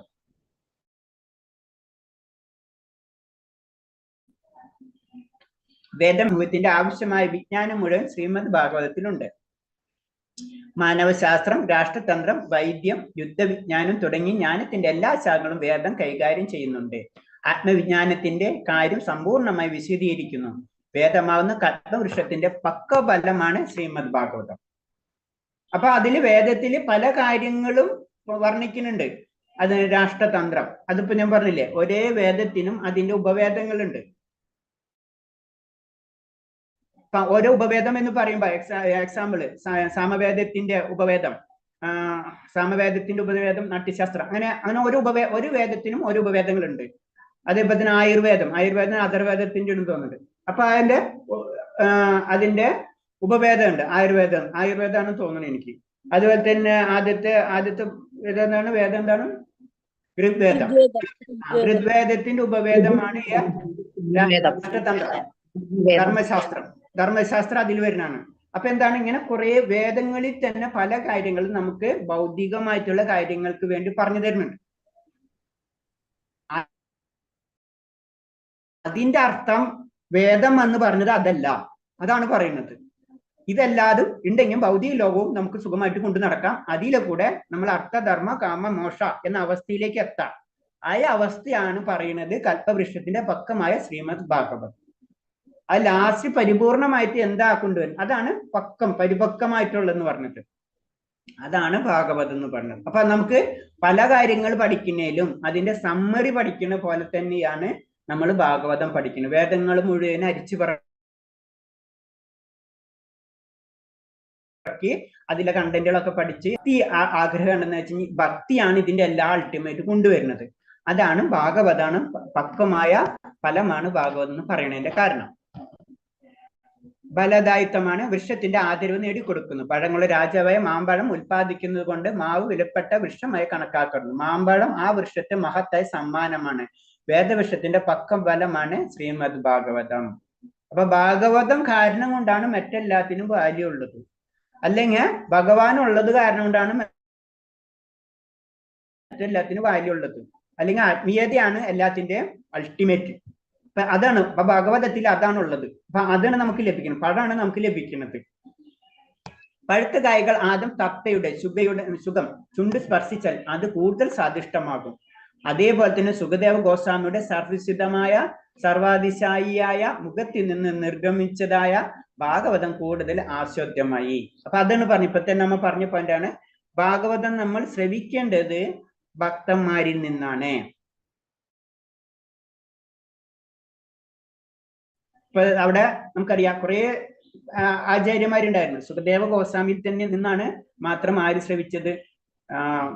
നമ്മളാരാ ശ്രവിച്ചത്? പരിശുദ്ധ മഹാരാജ് അല്ലെ? അപ്പൊ അതുപോലെ ആയിരിക്കണം നമ്മളും ചെയ്യേണ്ടത്. അതായത് ഭക്തരിൽക്ക് നിന്നും കൂടുതൽ നമ്മൾ എന്താണ് ഭാഗവതം ശ്രവിക്കാൻ. അതാണ് തത്തയുടെ സുഖം. തത്ത എന്ന് പറയുമ്പോൾ എന്താണ്? ഏറ്റവും പഴുത്ത മാമ്പഴം മാത്രമേ ആദ്യം കൊത്തുള്ളൂ. അപ്പൊ അതാണ് പറഞ്ഞത്, അതാണ് ചുണ്ട്, അത് അതിന്റെ പേര്. അപ്പൊ സുഖം എന്ന് പറഞ്ഞ തത്ത തന്നെയാണ് മീനിങ്. ഒരിക്കലും മുറിയാത്ത ശിഷ്യ പരമ്പരയിലൂടെ ഭാഗവതം സ്വീകരിക്കപ്പെടേണ്ടത്. പഴുത്ത കായ്കൾ മുകളിലത്തെ ശിഖരയിൽ നിന്ന് താഴത്തേക്ക് ശിഖരങ്ങളിലേക്ക് ഇരിക്കുന്ന വരിയിലേക്ക് പകർന്നു പോയി ഭൂമിയിലെത്തിയാൽ അവ പൊട്ടുകയില്ല. അപ്പൊ നമ്മള് ഭാഗവതം എങ്ങനെ പഠിക്കേണ്ടത് അല്ലെങ്കിൽ എങ്ങനെയാണ് പകർന്നു കൊടുക്കേണ്ടത് എന്ന് മനസ്സിലാക്കാൻ വേണ്ടിയാണ് എപ്പോഴും നമ്മൾ അതിന് ആചാര്യ പരമ്പര എന്ന് പറയുന്നത്. കാരണം ഒരു വ്യക്തിയിൽ നിന്ന് അതേപോലെ തന്നെ അതില് മാറ്റം വരുത്തരുത്. അതാണ് നമ്മള് ഭാഗവതം അത് പറഞ്ഞ പോലെ തന്നെ ആയിരിക്കണം അടുത്ത പേർക്ക് പറഞ്ഞു കൊടുക്കുന്നത്. ജസ്റ്റ് ബുക്ക് വായിക്കാൻ പറഞ്ഞു കൊടുക്കുക, അത്രേ ഉള്ളൂ. അല്ലാണ്ട് വേറെ അതിൽ ആഡ് പിന്നെ മനസ്സിലാവാത്ത കാര്യങ്ങൾ ഉണ്ടെങ്കിൽ നമ്മളെ ഭാഷയിൽ പറഞ്ഞു കൊടുക്കാന്നല്ലാതെ അതിൽ മാറ്റം വരുത്തരുത്. അപ്പൊ മാറ്റം വരുത്തി കഴിഞ്ഞാൽ നമ്മൾ മുകളിലത്തുള്ള പഴമായിരിക്കില്ല താഴത്തെത്തുമ്പോൾ എത്താം. അതാണ് പറഞ്ഞത്. അപ്പൊ അങ്ങനെ അതാണ് ഒരു ശിഷ്യ പരമ്പരയിൽ കൂടെ ആയിരിക്കണം നമ്മൾ കേൾക്കേണ്ടതും പഠിക്കേണ്ടതും പറയുന്നത്. ശ്രീമദ് ഭാഗവതത്തിന്റെ കാര്യവും ഇതുപോലെയാണ്. പരമ്പരയിലൂടെ അതോ ശിഷ്യ പരമ്പരയിലൂടെ പകർന്നു വരുമ്പോൾ അത് തകരുന്നില്ല. അതീന്ദ്രിയമായി ജ്ഞാനം നേടേണ്ടത് ശിഷ്യ പരമ്പര സമ്പ്രദായത്തിലൂടെയാണ് എന്ന് ഭഗവത്ഗീതയിലും പറയുന്നു. ഇത്തരം വിജ്ഞാന ശാസ്ത്രജ്ഞാനമുള്ള അധികാരികളിൽ നിന്ന് ശിഷ്യ പരമ്പര ക്രമത്തിൽ നിന്ന് നേടിയാലേ നേരെയാവൂ. അപ്പൊ നമ്മള് ഈ വിജ്ഞാനം, ഈ ആത്മീയ ശാസ്ത്രം നമ്മൾ എപ്പോഴും പരമ്പരയിൽ തൂരുകയായിരിക്കണം. അത് നമ്മൾ ഒരു ആത്മീയ ഗുരുവിന്റെ എന്താണ് യോഗ്യത എന്ന് പറയുമ്പോഴും നമ്മൾ അത് തന്നെയാണ് പറയണത് അല്ലെ? പരമ്പരയിൽ പെട്ട വ്യക്തിയായിരിക്കും. അപ്പൊ ആ കുറച്ച് നിയമങ്ങൾ പാലിക്കേണ്ടതുണ്ട്, അല്ലെങ്കിൽ ആ പരമ്പരയിൽ ആ വ്യക്തി ഉണ്ടാവില്ല. വളരെ സിമ്പിൾ ആണ്. നമ്മളൊരു കോളേജിൽ അഡ്മിഷൻ എടുക്കുമ്പോൾ ആ കോളേജിൽ കുറെ പ്രൊസീജിയേഴ്സ് ഉണ്ട്. നമ്മൾ ഒരേ കോളേജിനും ഒരേ പ്രൊസീജിയർ ആയിരിക്കും അല്ലെ? ഇപ്പൊ മഹാത്മാഗാന്ധി യൂണിവേഴ്സിറ്റി പ്രൊസീജിയർ ആയിരിക്കില്ല കാലിക്കറ്റ് യൂണിവേഴ്സിറ്റിയുടെ പ്രൊസീജിയർ. അവിടുത്തെ യൂണിവേഴ്സിറ്റിയിലെ പ്രൊസീജിയർ നമ്മൾ ഫോളോ ചെയ്തില്ലെങ്കിൽ നമ്മളെ പിടിച്ച് പുറത്താക്കും. കാരണം നമ്മൾ പഠിക്കുന്ന അവിടെ മാത്സ് ആയിരിക്കും, ഇവിടെ മാത്സ് ആയിരിക്കും. പക്ഷെ എന്താണ്, അവിടുത്തെ റൂൾസ് വേറെ, ഇവിടുത്തെ റൂൾസ് വേറെ എന്നത് പറഞ്ഞ പോലെയാണ് പരമ്പര. അപ്പൊ പരമ്പരയിൽ വരുന്ന വ്യക്തി പിന്നെ റൂൾസ് തെറ്റിക്കില്ല. അപ്പൊ റൂൾസ് തെറ്റില്ലെങ്കിൽ എന്നാൽ ആ സാധനം പറഞ്ഞ അതേപോലെ തന്നെ താഴ്ത്തിക്ക് പോകും. അല്ലെങ്കിൽ നമ്മളെ ഇതിൽ പറഞ്ഞു കഴിഞ്ഞാൽ സിലബസ് ചേഞ്ച് ചെയ്യില്ല. പഠിപ്പിച്ച് പിന്നെ സിലബസ് ചേഞ്ച് ചെയ്യില്ല. അപ്പൊ സിലബസ് ചേഞ്ച് ചെയ്യാൻ പാടില്ല. ഭാഗവതം എന്ന പേരിൽ അറിയപ്പെടുന്ന ആത്മസാക്ഷാത്കാരം സിദ്ധിച്ചവരുടെ മുഖത്ത് നിന്ന് വേണം ഭാഗവതം പഠിക്കാൻ എന്ന് ശ്രീമദ് ചൈതന്യ മഹാപ്രഭു പറയുന്നു. നമ്മൾ പറഞ്ഞാണ് ഭാഗവതം എന്നാൽ ഭഗവാനുമായി ബന്ധപ്പെട്ടത് എന്നർത്ഥം. അതുകൊണ്ട് ഭക്തനെ ഭാഗവതം എന്നും പറയാറുണ്ട്. അതിന് ഭഗവാന്റെ അതേ ഭാഗവതം എന്നും പറയാറുണ്ടെന്ന് പറയുന്നത്. അപ്പൊ ഭഗവാനിൽ നിന്ന് ഭക്തിയുദ്ധ സേവനവുമായി ബന്ധപ്പെട്ട ഗ്രന്ഥത്തിൽ നിന്ന് ഭാഗവതം എന്നാണ് പേര്. ശ്രീമദ് ഭാഗവതത്തിന്റെ യഥാർത്ഥ രുചി ആസ്വദിക്കാൻ ഭാഗവതം എന്ന ആളിൽ നിന്ന് തന്നെ അത് പഠിക്കണമെന്ന് ശ്രീ ചൈതന്യ മഹാപ്രഭു നിർദ്ദേശിക്കാൻ കാരണം ഇതാണ്. അപ്പൊ ഭക്തരിൽ നിന്ന് തന്നെ ആയിരിക്കണം നമ്മൾ എന്താണ് ഭാഗവതം ശ്രവിക്കണം. അതാണ് നമ്മൾ ബുക്ക് വാങ്ങിച്ച് വായിക്കണം എന്ന് പറയുന്നതിന്റെ കാര്യം. അത് നമ്മൾ നേരിട്ട് ആചാര്യൻ അല്ലെ ആ പരമ്പരയിൽ നിന്ന് അത് ഈ പറഞ്ഞത് ഇങ്ങനെ പറഞ്ഞു അങ്ങനെ പറഞ്ഞു, അത് വേണം നമുക്ക് കുറച്ചും കൂടെ മനസ്സിലാവാൻ. പക്ഷെ നമ്മൾ ഗ്രഹിക്കേണ്ടത് ശരിക്കും ആചാര്യന്റെ അതേ ലെവലിൽ തന്നെ നമുക്ക് ഗ്രഹിക്കാം. കാരണം നമ്മൾ അറിയാതെ തന്നെ ആ സമയത്ത്, അതാണ് നമ്മളെപ്പോഴും പറയാം, നമ്മള് അവബോധം എന്നുള്ളൊരു സംഭവം ഉണ്ട്. ഒരു വ്യക്തി എഴുതുന്ന സമയത്ത് ആ വ്യക്തി എന്താണ് ചിന്തിക്കുന്നത് അതിനനുസരിച്ച് അവിടെ എഴുത്ത് വരും. നമ്മളിപ്പോ ഒരു ഭാഗവതത്തിന്റെ ഒരു വ്യാഖ്യാനം എഴുതുന്നേക്കാം, ഒരു ശ്ലോകത്തിന്റെ. എന്റെ ചിന്ത എങ്ങനെയാണോ ആ ചിന്തയ്ക്ക് അനുസരിച്ചായിരിക്കും ഞാൻ വ്യാഖ്യാനം ഉണ്ടെങ്കിലും അതിന്റെ കുറച്ചും കൂടെ വിവർത്തനം, കുറച്ചും കൂടെ ഡീറ്റെയിൽ ആയിട്ട് പറയുമ്പോഴേ എന്റെ ചിന്താഗതി എന്താണോ അത് അതിൽ ബാധിക്കും. അപ്പൊ ഞാൻ പരിശുദ്ധ ഭക്തനല്ലെങ്കിൽ, അല്ലെങ്കിൽ എന്റെ ലെവൽ എത്രയാണോ ആ ലെവലിനനുസരിച്ചായിരിക്കും എന്റെ വ്യാഖ്യാനങ്ങൾ അവിടെ വരാം. അത് വായിക്കുന്ന വ്യക്തിക്ക് എന്റെ അവബോധം കയറും. എന്റെ അവബോധമായിരിക്കും, കാരണം എന്റെ അവബോധത്തിലാണ് ഞാൻ വിവർത്തനം ചെയ്യുന്നത്. അപ്പൊ വായിക്കുന്ന വ്യക്തി എന്താണ്, അതേപോലെ തന്നെ വരികയാണ്. അതാണ് നമ്മൾ പറയുന്നത്, നമ്മള് അതേ തന്നെ വായിക്കുക, ആ വിവർത്തനങ്ങൾ ശ്രദ്ധിക്കുക. അപ്പൊ അവരെഴുതിയ ആ അവബോധം തന്നെ നമുക്ക് കിട്ടും. അതാണ് നമ്മള് കുറെ ഭാഗവതത്തിന്റെ കുറെ ബുക്കുകൾ ഇറക്കിയിട്ട് പൈസ ഉണ്ടാക്കുന്ന ബിസിനസ്സുകാരൊക്കെ എന്നൊന്നും ഭാഗവതം വായിക്കരുത്. അവര് വ്യാഖ്യാനം ചെയ്യേണ്ടത് ആൾക്കാർക്ക് കുറച്ച് രസം ഉണ്ടാക്കാൻ വേണ്ടി കുറച്ച് അതിൽ കൂട്ടിച്ചേർക്കും. അങ്ങനത്തെ ഭാഗവതം വായിച്ചു കഴിഞ്ഞാൽ നമ്മൾ രസത്തിൽ പോകും. അപ്പൊ അത് ശ്രദ്ധിക്കണം, അതാണ് പറഞ്ഞത്. അപ്പൊ അങ്ങനെ ചെയ്യണം എന്നാണ് പറയുന്നത്. അതാണ് ചൈതന്യം പറഞ്ഞത്. ആ അവബോധത്തിന് പ്രത്യേകത ഉണ്ട്. നമ്മള് ഭഗവാന് നിവേദ്യം അർപ്പിക്കണ പോലെ തന്നെ. അപ്പൊ അതൊക്കെ ഇതുപോലെ തന്നെയാണ് കാര്യങ്ങൾ. നമ്മൾ മറ്റുള്ള ബുക്കുകൾ, നോവലുകൾ, മറ്റെന്തൊക്കെ കാര്യങ്ങളാണെങ്കിലും ഒക്കെ ഇന്റർലിങ്ക് ആണ്. ഭഗവാന്റെ പാട്ട് എല്ലാതും ഒരേ പാട്ടല്ല. നമ്മൾ വിചാരിക്കും എല്ലാതും കീർത്തനങ്ങളും പിക്ചർ, സിനിമ പാട്ട് അത് ഭഗവാന്റെ അല്ലല്ല, ഭഗവാന്റെ പാട്ട് തന്നെയാണ്. ഒന്നില്ലെങ്കിലും പറയില്ലേ, ഒന്നില്ലാത്തവന് അത് ബെറ്റർ എന്നുള്ള രീതിയിൽ.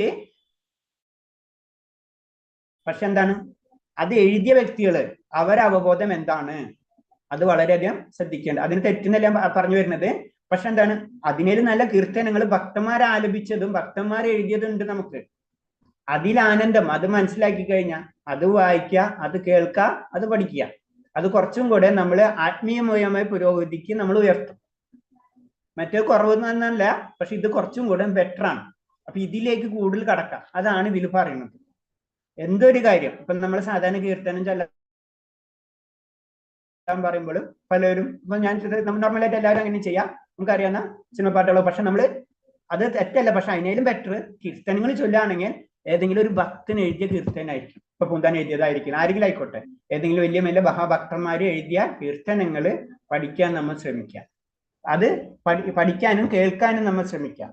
മറ്റുള്ളത് അവരെ അവബോധമായിട്ട് അതിന് ബന്ധമുണ്ട്. അതാണ് പ്രശ്നം. അപ്പൊ അത് ഇപ്പൊ ഞാൻ പറഞ്ഞ വേറെ രീതി പറയണെന്ന് വെച്ച് കഴിഞ്ഞാൽ, ഒന്നില്ലാത്തവർക്ക് അതൊക്കെ ഇപ്പൊ നമ്മൾ പറഞ്ഞില്ലേ, ദേവാരാധന പോലെ തന്നെയാണ് അത്. ദേവാരാധന മൂഢന്മാരെന്ന് പറയുള്ളൂ. പക്ഷെ എന്താണ്, അവന് അതാണ് ആഗ്രഹം എന്ന് വെച്ചാൽ അതിലേക്ക് കടക്കാം, യാതൊരു ഇഷ്യൂ ഇല്ല. പക്ഷെ ഭക്തിയാണ് ആഗ്രഹം എന്ന് പറഞ്ഞാൽ, നമ്മൾ ഒരു കോളേജിൽ അഡ്മിഷൻ എടുക്കണ പോലെ തന്നെ എഞ്ചിനീയറിംഗ് ഉള്ളവർക്ക് എഞ്ചിനീയറിംഗ് പഠിക്കാം, മെഡിസിൻ പഠിക്കണം, കൊമേഴ്സ് പഠിക്കുക എന്ന് പറഞ്ഞ പോലെ തന്നെയാണ്. പക്ഷെ ഓരോന്നിനും അതിന്റെ ലിമിറ്റേഷൻസും കാര്യങ്ങളുണ്ട്. അപ്പൊ അതാണ് ഈ പോയിന്റ്സിൽ പറയുന്നത്. അപ്പൊ അമ്മയുടെ ഗർഭത്തിൽ വെച്ച് തന്നെ മുക്തനാണ് താനെങ്കിലും ശ്രീമദ് ഭാഗവതം ആസ്വദിച്ചതിന് ശേഷമേ താൻ വലിയൊരു ഭക്തനായി തീർന്നുള്ളെന്ന് സുഖദേവ ഗോസ്വാമി തുറന്ന് സമ്മതിച്ചിട്ടുണ്ട്.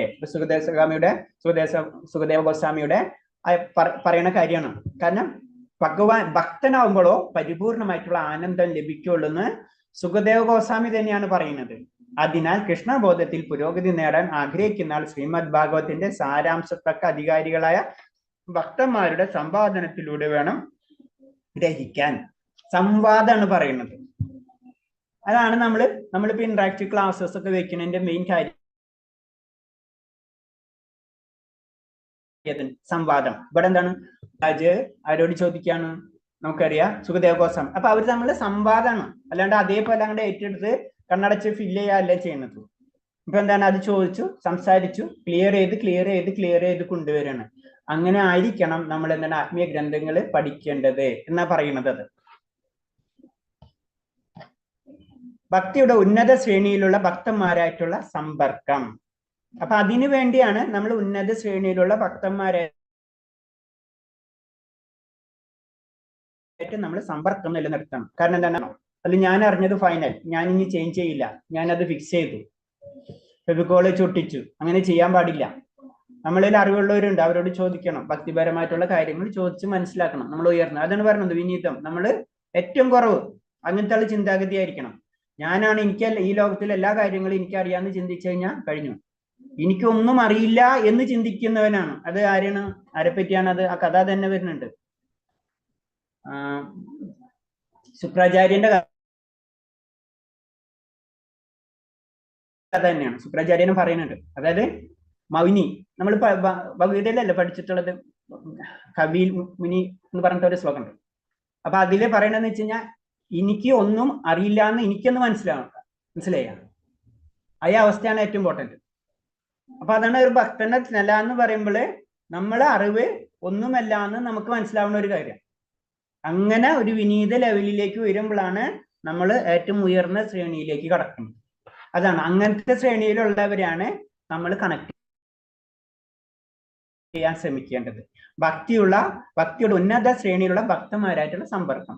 സൂതഗോസ്വാമിയുടെ സാന്നിധ്യത്തിൽ നൈമിഷാരണ്യത്തിൽ കൂടിയ ശുദ്ധ ഭക്തന്മാരിൽ പരിഷത്തിൽ വെച്ച് ശ്രീമദ് ഭാഗവതം ചർച്ചയുടെ പ്രധാന ശൗനിക മുനി വിശദീകരിച്ചു. ഭക്തന്മാരോട് ഒരു നിമിഷമെങ്കിലും ബന്ധപ്പെടാൻ ഭാഗ്യസിദ്ധിച്ചവർക്ക് ആ ഒരു നിമിഷം അങ്ങേയറ്റം വിലപ്പെട്ടതാണ്. അപ്പൊ സൂതഗോസ്വാമി, മറ്റേത് സുഖദേവ ഗോസ്വാമി. ഇത് രണ്ടും തമ്മിൽ മാറിപ്പോവരുത്. സുഖദേവ ഗോസ്വാമി വേറെ, സൂതഗോസ്വാമി വേറെ.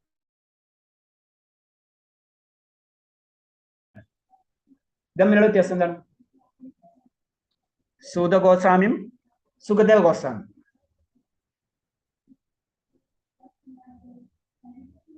സൂതഗോസ്വാമി, ഇപ്പൊ ഇതൊരു സൂതഗോസ്വാമി എന്ന് പറഞ്ഞിട്ടുള്ളത്. കുറച്ചു മുന്നേ നമ്മൾ സുഖദേവ ഗോസ്വാമി എന്നാണ് പറഞ്ഞത് അല്ലെ? അത് തമ്മിലുള്ള വ്യത്യാസം എന്താണ്? ഇവര് രണ്ടുപേരാണ്.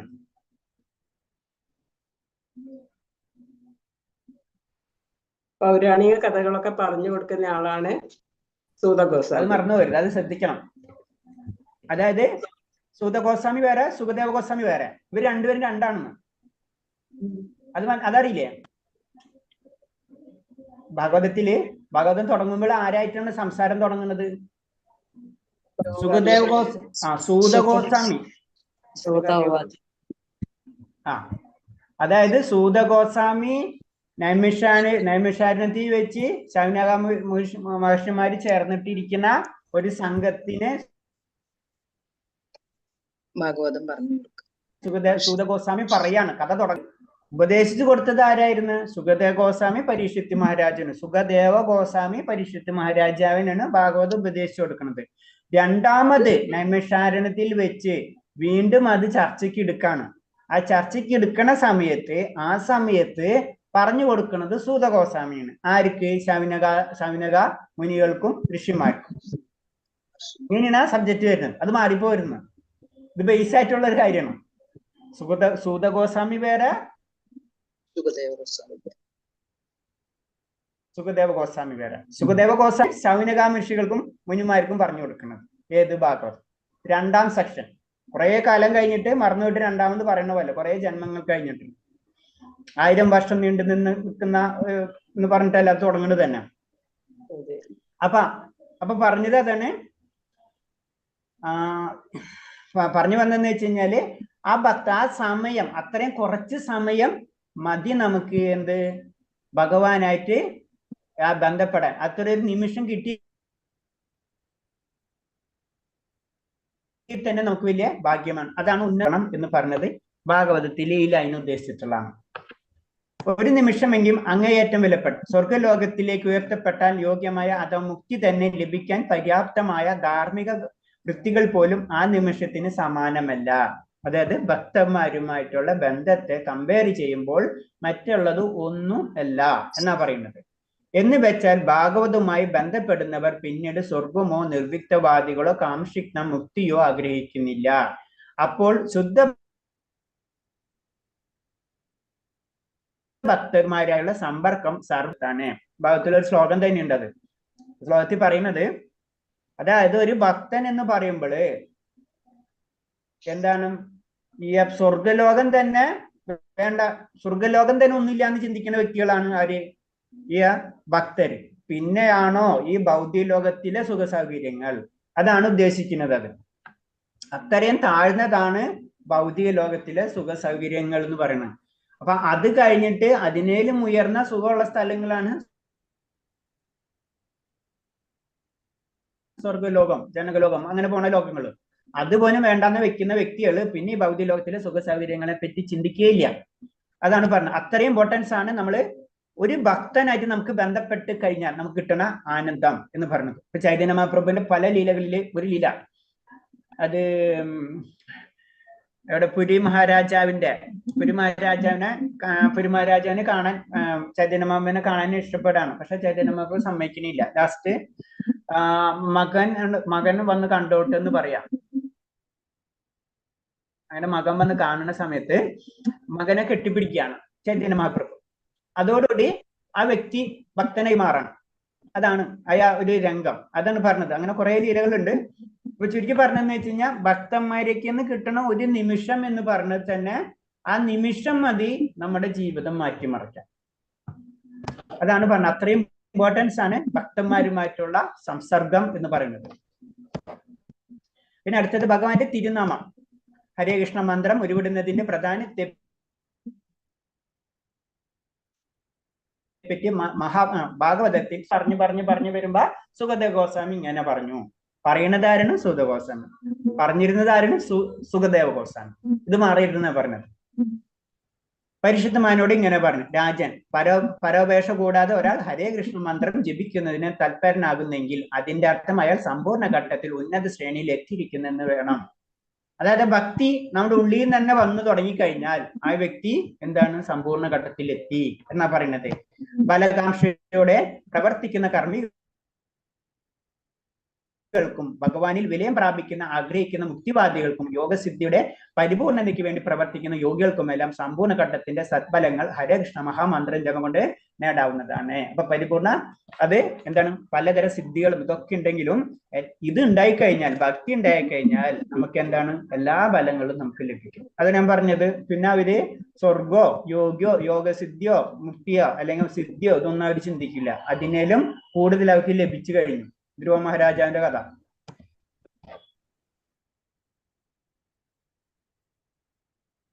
നിർണീതം, അതായത് മുൻകൂട്ടി തീരുമാനിക്കപ്പെട്ടത് എന്ന് സുഖദേവൻ ഉപയോഗിക്കുന്ന പദം. സുഖദേവൻ മുക്താത്മാവാണ്. നിഗമനാത്മാക്കൾക്കല്ലാതെ അതൊന്നും അദ്ദേഹത്തെ അംഗീകരിക്കില്ല. അതുകൊണ്ട് അചഞ്ചലമായ ദൃഢവൃദ്ധത്തോടെ ഹരേകൃഷ്ണ മഹാമന്ത്രം ജപിക്കുന്ന ഘട്ടത്തിലെത്തിയിരിക്കെ ആളെ ബലകാംക്ഷയോടെ പ്രവർത്തനങ്ങളുടെയും അഭ്യൂഹങ്ങളുടെയും യോഗ സാധനങ്ങളുടെ പരീക്ഷണം വിജയിച്ചവരിനായി കണക്കാക്കാമെന്ന നിഗമനത്തിൽ സുഖദേവ ഗോസ്വാമി പറയുന്നു. വീണ്ടും അത് തന്നെയാണ്. കാരണം ആ അവസ്ഥ എത്തുന്ന വ്യക്തികൾ പിന്നെ എല്ലാത്തിനും വിജയം കഴിഞ്ഞു. അതാണ് ഭഗവത്ഗീതയിൽ ലാസ്റ്റ് വന്ന് പറഞ്ഞ് സർവധർമ്മ പരിത്യജ മാമേവ ശരണം വ്രജ. കാരണം നമ്മളായ ഒരു ഘട്ടത്തിലേക്ക് എത്തിക്കഴിഞ്ഞാൽ എല്ലാതും ഭഗവാനെ സമർപ്പിച്ചു. ആ അവസ്ഥയിൽ എത്തിക്കഴിഞ്ഞാൽ എല്ലാതും ഭഗവാൻ ഏറ്റെടുത്തോണ്ട് എന്ന് ഭഗവാൻ ഭഗവത്ഗീതയിൽ 18-ാം അധ്യായത്തിലെ 66-ാം ശ്ലോകത്തിൽ പറഞ്ഞു. ആ അവസ്ഥയിലേക്ക് എത്താൻ വേണ്ടിയാണ് നമ്മൾ എല്ലാവരും പരിശ്രമിക്കുന്നത്. അതാണ് കാര്യം. ആദിപുരാണത്തിൽ കൃഷ്ണനും ഇതേക്കുറിച്ച് പറയുന്നുണ്ട്. അദ്ദേഹം അർജുനനോട് പറയുന്നു, എന്റെ സർവാത്മസായിയായ നാമം ജപിക്കുന്നവർ സദാ ഞാനുമായി എന്നെ വിലക്കി വാങ്ങാം. പിന്നെ ഞാൻ പറഞ്ഞതാണ്, ഭഗവാനിലേക്ക് ഭക്തി പോയി കഴിഞ്ഞാ പിന്നെ ഭക്തൻ പറയുന്നതേ ഭഗവാൻ ചെയ്യുള്ളൂ. അവിടെ പിന്നെ നിയമോ കാര്യങ്ങളോ ഒന്നുമില്ല. അവിടെ ധർമ്മം അധർമ്മം ഒന്നുമില്ല. ധർമ്മം തു സാക്ഷാൽ ഭഗവത് പ്രണീതം. ഭഗവാൻ തന്നെയാണ് ധർമ്മം. അർജുനൻ എന്തിന് യുദ്ധം ചെയ്യിപ്പിച്ചത്? ഭഗവാൻ പറയുന്നതാണ് ധർമ്മം. അതാണ് പറഞ്ഞത്. പിന്നെ ഭക്തന്മാർ പറയുന്നതാണ് ഭഗവാന് ധർമ്മം. അതിന്റെ അപ്പുറത്തേക്ക് വേറൊരു ധർമ്മമില്ല. എന്താ? ഭഗവാനായിട്ട് ഏത് സമയത്തും ബന്ധപ്പെടുന്നവൻ. അതാണ് ഭഗവാന്റെ സ്മരണ. അപ്പൊ അത് നമ്മളെ ഭൗതികമായിട്ട് ചിന്തിച്ചാലും നമുക്കറിയാം അല്ലെ? നമ്മളെ ഇഷ്ടപ്പെട്ട വ്യക്തി A to Z അവരായിട്ട് നമ്മൾ നിരം സ്മരിക്കുകയാണ്. ചേട്ടൻ, അച്ഛനെ, ചേച്ചി, ആന്മൈനെ ആരായാലും പോട്ടെ, അവർക്ക് വേണ്ടി നമ്മൾ എന്തും ചെയ്യും. നമ്മളെ തന്നെ അവർക്ക് വിൽക്കും. ഇത് തന്നെ അവസ്ഥ. ഭഗവാനും അത് തന്നെയാണ്. ഭഗവാൻ എപ്പോഴും സ്മരിച്ച് എപ്പോഴും ചെയ്തുകൊണ്ടിരുന്നാല് ഭഗവാനും നമ്മളൊരു ബന്ധം വരാണ്. നമ്മളെ കുടുംബത്തിലെ അംഗങ്ങൾ പോലെ തന്നെ. അപ്പൊ പിന്നെന്താണ്, നമ്മ പറയുന്നതേ ഭഗവാൻ ചെയ്യുള്ളൂ. അതാണ് ഭക്തൻ സത്യമേ പറയുള്ളൂ. പിന്നെ ഭക്തൻ പറഞ്ഞത് സത്യമായി മാറും. അതാണ് അതിന്റെ പ്രത്യേകത. അതാണ് നമുക്ക് അതൊക്കെ അറിയാവുന്നതാണ്. അനേകം ജന്മം വാസുദേവനെ ആരാധിച്ചിട്ടുള്ള ഒരുവന്റെ ചുണ്ടുകളിൽ മാത്രമേ ഹരേ കൃഷ്ണ മന്ത്രത്തിന്റെ സാന്നിധ്യം ഉണ്ടാവൂ എന്ന് പത്മപുരാണത്തിലും പ്രസ്താവമുണ്ട്. ഭഗവാനും അദ്ദേഹത്തിന്റെ തിരുനാമം തമ്മിൽ യാതൊരു ഭേദവുമില്ല. അപ്പൊ ഭഗവാനെ ജപിക്കാൻ കിട്ടാ എന്ന് പറഞ്ഞു തന്നെ പത്മപുരാണത്തിൽ പറയുന്നത്. അതെന്ന് പറഞ്ഞതിന് അനേകം ജന്മം ഭഗവാനെ ആരാധിച്ചാൽ മാത്രമേ ഈ ഒരു ആഗ്രഹം നമ്മളിൽ ഉണ്ടാവുള്ളൂ എന്നാ പറയുന്നത്. അത് ഏതിലാ പറയണത്? പത്മപുരാണത്തിലാണ് പറയുന്നത്. പത്മപുരാണത്തിൽ പറയുന്നു, നമുക്ക് ഭഗവാനെ ആരാധിക്കാനുള്ള ആഗ്രഹം നമ്മൾ വരുന്നത് തന്നെ നമ്മൾ പല ജന്മങ്ങൾ കൊണ്ട് ഭഗവാനെ ആരാധിച്ചത് കൊണ്ട് മാത്രമാണ്. അല്ലെങ്കിൽ നമുക്കത് വരില്ല. ഭഗവാനും അദ്ദേഹത്തിന്റെ തിരുനാമവും തമ്മിൽ യാതൊരു ബന്ധവുമില്ല. അതേ എന്ന് പറയുന്നത് ഇതല്ലാതെ ആത്മീയമായിട്ടുള്ള കാര്യങ്ങളാണ്. അവിടെ ദ്രവ്യം, ഊർജം നമ്മളെ രീതി പറഞ്ഞു കഴിഞ്ഞാൽ അവിടെ പിന്നെ ദ്രവ്യം എന്നുള്ളൊരു വസ്തുല്ല.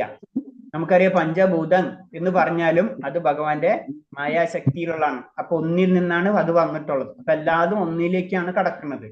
അതാണ് പറഞ്ഞത് ഭഗവാന്റെ ശബ്ദവും ഭഗവാനും തമ്മിൽ വ്യത്യാസമില്ല. നമ്മൾക്കാണ് രണ്ടും രണ്ടായിട്ട് തോന്നുന്നത്.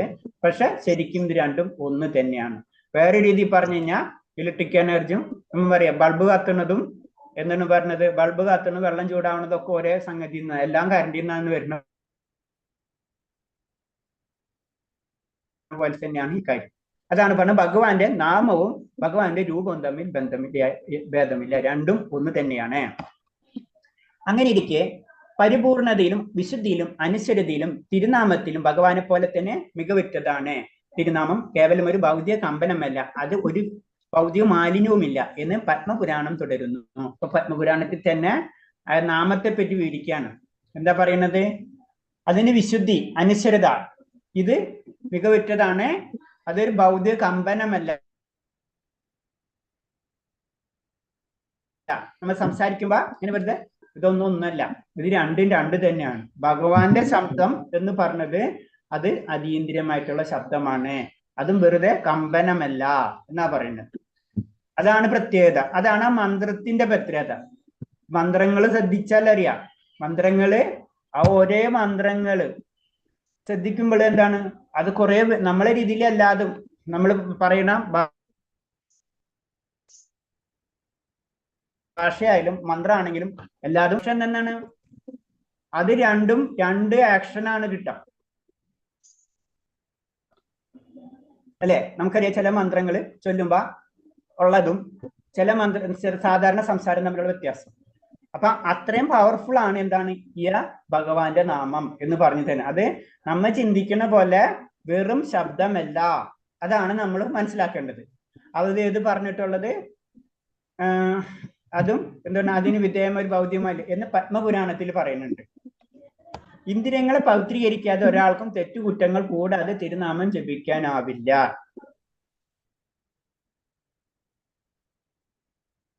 അപ്പൊ നമ്മളെല്ലാവരും ഭഗവാന്റെ തിരുനാമങ്ങൾ ജപിക്കുന്നവരാണ്. പക്ഷെ എന്താണ്, ഇന്ദ്രിയങ്ങളെ പരിപൂർണ അവസ്ഥയിലേക്ക് കൊണ്ടുവരാത്തിടത്തോളം കാലം നമ്മൾ നാമ അപരാധങ്ങൾ ചെയ്തുകൊണ്ടിരിക്കും. നമ്മൾ അപരാധങ്ങൾ ഓരോന്നും ആദ്യം അപരാധങ്ങൾ ഉണ്ടാവും, പിന്നെ അപരാധം കുറയണ ഘട്ടമുണ്ടാവും, പിന്നെ പരിപൂർണ നിർമുക്ത ഘട്ടത്തിലേക്ക് നമ്മൾ കടക്കും. അതാണ് പറഞ്ഞത്. അതൊക്കെ നമ്മൾ എന്താണ്, ഇന്ദ്രിയത്തിന്റെ പ്രശ്നമാണ്. ഇതൊക്കെ പരിത്രീകരിച്ചാല് പരിപൂർണമായിട്ടുള്ള ഇത് മാറും. പക്ഷെ എന്താണ്, ഇതിനുള്ള മരുന്നും ഇത് തന്നെയാണ്. ഇതിനുള്ള മരുന്നും നാമം തന്നെയാണ്. അതാണ് പ്രത്യേകത. അത് നമ്മൾ പണ്ടേ പഠിച്ചിട്ടുണ്ട് അതൊക്കെ. അതായത് മഞ്ഞപ്പിത്തത്തിന്റെ ഇത് പറഞ്ഞപ്പ എന്താ പറഞ്ഞിട്ട്, കൽക്കണ്ട ആദ്യം കയ്പാണെന്ന് തോന്നും, പിന്നെ അത് കഴിക്കുമ്പോഴാണ് അസുഖം മാറാം. അപ്പൊ എന്താണ്, അത് തന്നെയാണ് അതിന്റെ മരുന്ന്. അതേപോലെയാണ് ഇതിൽ പറഞ്ഞത്. അപ്പോ ഈ തെറ്റുകുറ്റങ്ങൾ കൂടാതെ പിന്നെ എന്നാൽ ഈ ജപസമ്പ്രദായം സ്വീകരിക്കുന്നവന് സ്വയം പൗത്രീകരിക്കുന്ന അവസരം ലഭിക്കും. ഇതോടെ തെറ്റില്ലാത്ത രീതിയിൽ ജപിക്കാനാവുകയും ചെയ്യും. അപ്പൊ ഈ മന്ത്രം തന്നെയാണ് നമ്മളെ പൗത്രീകരിക്കുന്നത്. അപ്പൊ പവിത്രീകരിച്ചു കഴിഞ്ഞാൽ മാത്രമേ എന്താണ് നമ്മൾ പരിപൂർണമായിട്ടുള്ള അവസ്ഥയിലേക്ക് കടക്കുകയുള്ളൂ. അതാണ് നാം ശുദ്ധീകരിക്കുന്നതിന് എല്ലാവരും ഹരേകൃഷ്ണ മന്ത്രം ജപിക്കണമെന്നാണ് ചൈതന്യ മഹാപ്രഭുവിന്റെ നിർദ്ദേശം. ഹൃദയം ശുദ്ധമാകുമ്പോഴേ തിരുനാമത്തിന്റെ പ്രാധാന്യം ബോധ്യമാകുള്ളൂ. അല്ലാതെ അവർക്ക് ഹരേകൃഷ്ണ മന്ത്രത്തിന്റെ അതീന്ദ്ര ഫലം ലഭിക്കില്ല. നമ്മൾ ഒരു ദിവസം 2 ദിവസം ജപിച്ചുകൊണ്ട് എനിക്ക് ആ ഗുണം കിട്ടുമെന്ന് ചിന്തിക്കാൻ പറ്റില്ല. നമ്മുടെ ഹൃദയം പരിശുദ്ധീകരിച്ചാൽ മാത്രമേ നമ്മൾ ഹരേകൃഷ്ണ മന്ത്രത്തിന്റെ പരിപൂർണമായിട്ടുള്ള ഫലം നമുക്ക് ലഭിക്കുള്ളൂ. പക്ഷെ എന്താണ്, ഇത് കിട്ടണമെങ്കിൽ ഈ മന്ത്രം നമ്മൾ ജപിച്ചേ പറ്റും. തെറ്റുകൂടാതെ ജപിക്കാം. പിന്നെന്താണ്, അങ്ങനെ വരുമ്പോഴാണ് നമുക്ക് തെറ്റുകൂടാതെ ജപിക്കാൻ കഴിയുക എന്നാണ് പറയുന്നത്. ഹൃദയ മാലിന്യങ്ങളെ അകറ്റി ശുദ്ധീകരിക്കുന്നതിന് എല്ലാവരും ഹരേകൃഷ്ണ മന്ത്രം ജപിക്കണമെന്നാണ് ചൈതന്യത് പറഞ്ഞു. നമ്മള് ബ്രഹ്മഭൂതാഘട്ട മുക്തി ഇതിലെത്തിയതിനു ശേഷം ഭക്തി സേവനത്തിൽ ഏർപ്പെടുകയെന്ന അടുത്ത പടിയിലേക്ക് കടക്കാം. നമ്മൾ പലപ്പോഴും പറഞ്ഞിട്ടുണ്ട്, മുക്തിഘട്ടത്തിന് ശേഷമാണ് ഭക്തിഘട്ടം തുടങ്ങുന്നത്. അപ്പോൾ ഭഗവാന് ഇന്ദ്രിയ സ്നേഹപൂർണമായ ഈ ഭൗതിക സേവനം നടത്തുക എന്നത് ജീവിത ലക്ഷ്യം. ഏതാനും നിമിഷമെങ്കിലും മധുര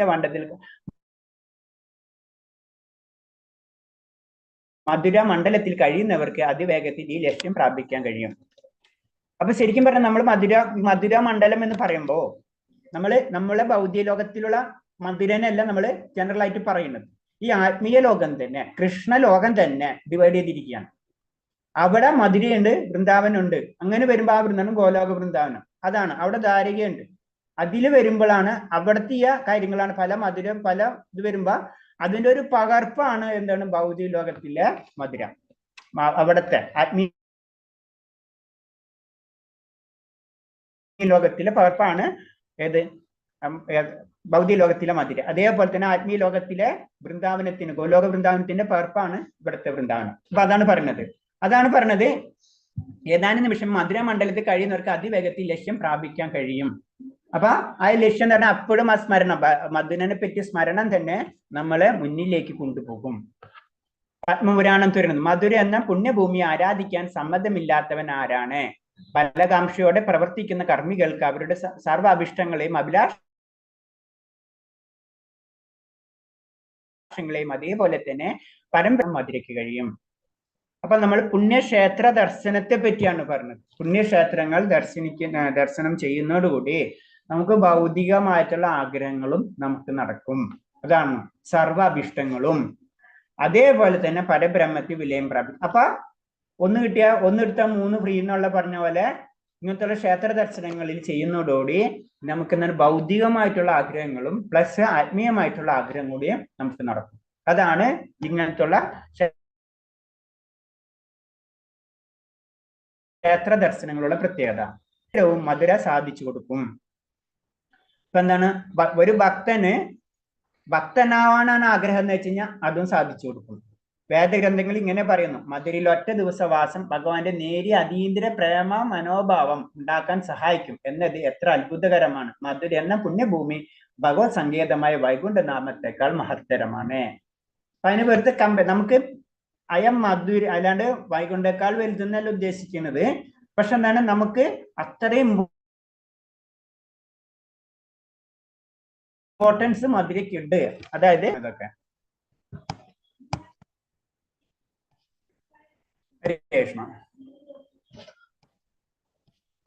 പിന്നെ നമ്മള്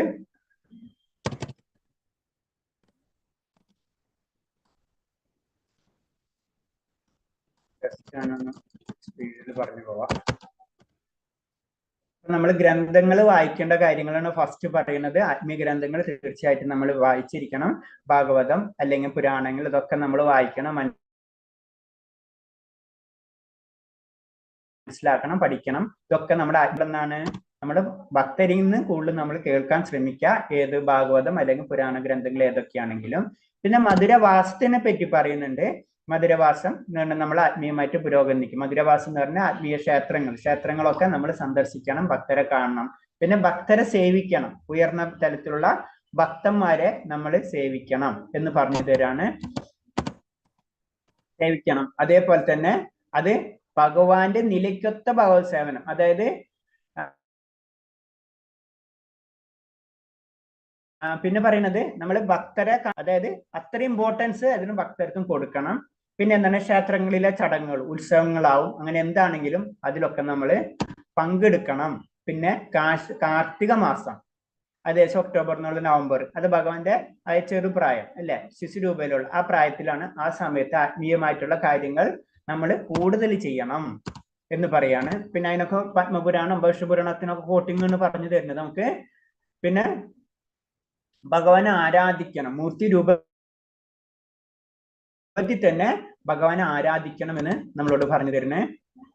പിന്നെ നമ്മള് ഭാഗവതത്തിന് ഇമ്പോർട്ടൻസ് വീണ്ടും പറഞ്ഞു തരണം. എന്തുകൊണ്ട് ഭാഗവത് ഇത്ര ഇമ്പോർട്ടൻസ് എന്ന് പറഞ്ഞാൽ വേദങ്ങൾ എന്ന് പറയുമ്പോൾ അതിലെല്ലാ കാര്യവും പറഞ്ഞിട്ടുണ്ട്. ഒരു കാര്യമല്ല, ആത്മീയതയുണ്ട്, ഭൗതികതയുണ്ട്, അതിലെന്ത് രാഷ്ട്രതന്ത്രമുണ്ട്, വൈദ്യമുണ്ട്, യുദ്ധവിജ്ഞാനം, അങ്ങനെ പല കാര്യങ്ങളും അതില് വേദത്തിൽ പറയുന്നുണ്ട് എന്ന് പറഞ്ഞു തരണം. അതിന്റെ ഒരു സമ്മറി എടുത്തു നോക്കിക്കഴിഞ്ഞാൽ അതാണ് ഭാഗവതം, അതാണ് പറഞ്ഞു വരുന്നത്. അപ്പൊ ആണ് സമ്മറിയെങ്കിലും നമ്മൾ വായിക്കണം പറയുന്നത്. പിന്നെ അത് സമ്മറി ഉണ്ടാക്കിയത് ആരാണ്? അതായിരുന്നു സുഖദേവ മഹർഷിയാണ്. സുഖദേവ മഹർഷിന് പറഞ്ഞു തരുന്നത്. അപ്പൊ അതൊന്നും കൂടെ മാധുര്യമായിരിക്കും. അപ്പൊ ഒന്നും കൂടെ നമ്മൾ ഉള്ളിലേക്കുള്ള കാര്യമാണ് അത് പറഞ്ഞു തരുന്നത്. അതാണ് ഭാഗവതത്തിന്റെ വീണ്ടും അതിന്റെ ഇമ്പോർട്ടൻസ് പറഞ്ഞു തരാണ്. അത് എന്തുകൊണ്ടാണ് ഭാഗവതം, അത് ഭക്തനിൽ നിന്ന് തന്നെയാണ് വന്നിട്ടുള്ളത് എന്ന് പറഞ്ഞു. പരിശുദ്ധ ഭക്തനിൽ നിന്ന് ഭക്തന് കൊടുക്കുന്ന ഉദ്ദേശം അത് ഞാൻ പറഞ്ഞു. നെഗറ്റീവും പോസിറ്റീവും ആണ് കണക്ട് ആവുന്നത്. അതായത് ഭൗതികതയും ആത്മീയതയും കൂടെ കണക്ട് ആവുന്ന ഒരു പോയിന്റ് ആണ്.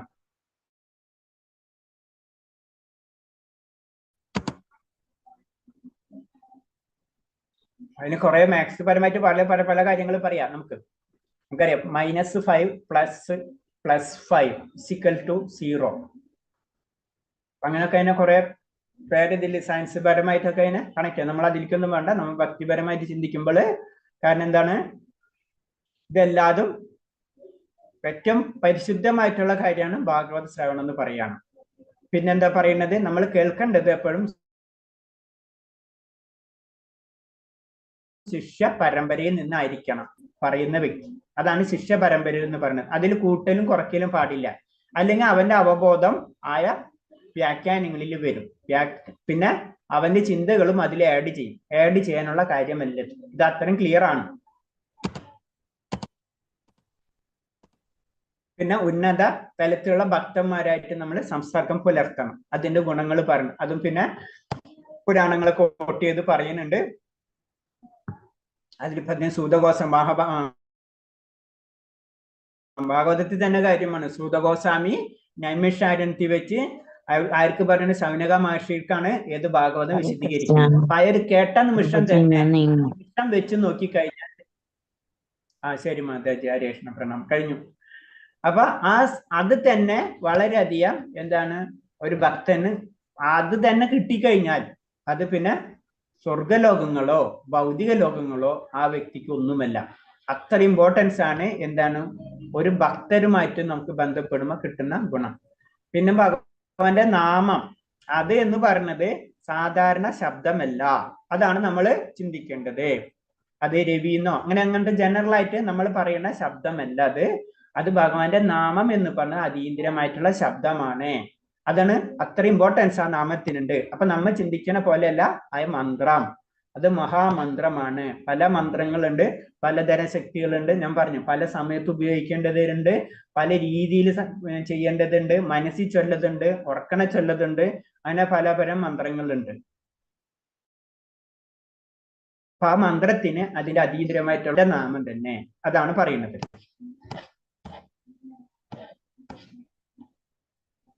പിന്നെ ഈ ഭഗവാന്റെ നാമം തന്നെ ശബ്ദിക്കാൻ തന്നെ നമുക്കൊരു ഭാഗ്യം കിട്ടണം. എല്ലാവർക്കും അത് കിട്ടിയെന്ന് വരില്ല എന്നാ പറയുന്നത്. പിന്നെ ഇതേപോലെ തന്നെ മധുരവാസം, നമ്മള് ക്ഷേത്ര ദർശനങ്ങൾ, അതൊക്കെ നമ്മൾ എന്താണ്, അതൊക്കെ നമ്മളെ അതിലേക്ക് കൂടുതൽ ഭഗവാനിലേക്ക് കൂടുതൽ അടുപ്പിക്കും. പിന്നെ അതിൽ കൂടെ ഭൗതികമായിട്ടുള്ള കാര്യങ്ങളും നമുക്ക് ലഭിക്കും എന്നാണ് ചുരുക്കി പറഞ്ഞു വരുന്നത്. ഹരേ കൃഷ്ണ. ഉത്തരം പറഞ്ഞില്ല, എന്തെങ്കിലും സംശയം ഉണ്ടെങ്കിൽ നിർത്താം, പറയാം, അല്ലെങ്കിൽ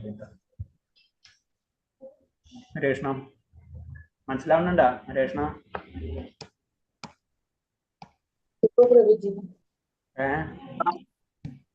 മനസ്സിലാകുന്നുണ്ട്. മനസ്സിലാവുന്നുണ്ട്. ഹരേ കൃഷ്ണ ഹരേ കൃഷ്ണ. എല്ലാവരും മാക്സിമം ആൾക്കാർ എല്ലാവരും വീഡിയോ ഓൺ ചെയ്തിട്ടുണ്ടല്ലോ. ഹരേ കൃഷ്ണ ഹരേ കൃഷ്ണ. കുഴപ്പമില്ല.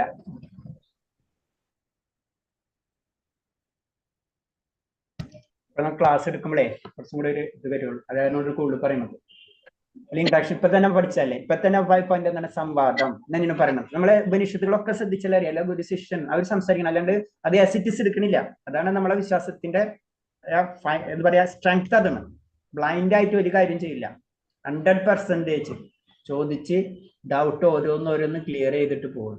അങ്ങനെ ചെയ്യുമ്പോൾ എന്താണ്, പിന്നെ ആ വിശ്വാസം ആര് പൊളിച്ചാലും പൊളിയേയില്ല, എന്തൊക്കെ ചെയ്താലും പൊളിയില്ല. അതാണ് നമ്മളെ വിശ്വാസം പൊളിയാക്കും. അത് DNA മിക്സായി കഴിഞ്ഞു അവിശ്വാസം. ഹരേ കൃഷ്ണ.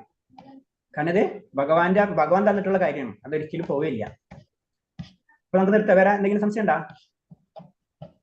ഇപ്പൊ സുഖദേവ ഗോസ്വാമി തെറ്റരുത് കേട്ടാ. ഹരേ കൃഷ്ണ.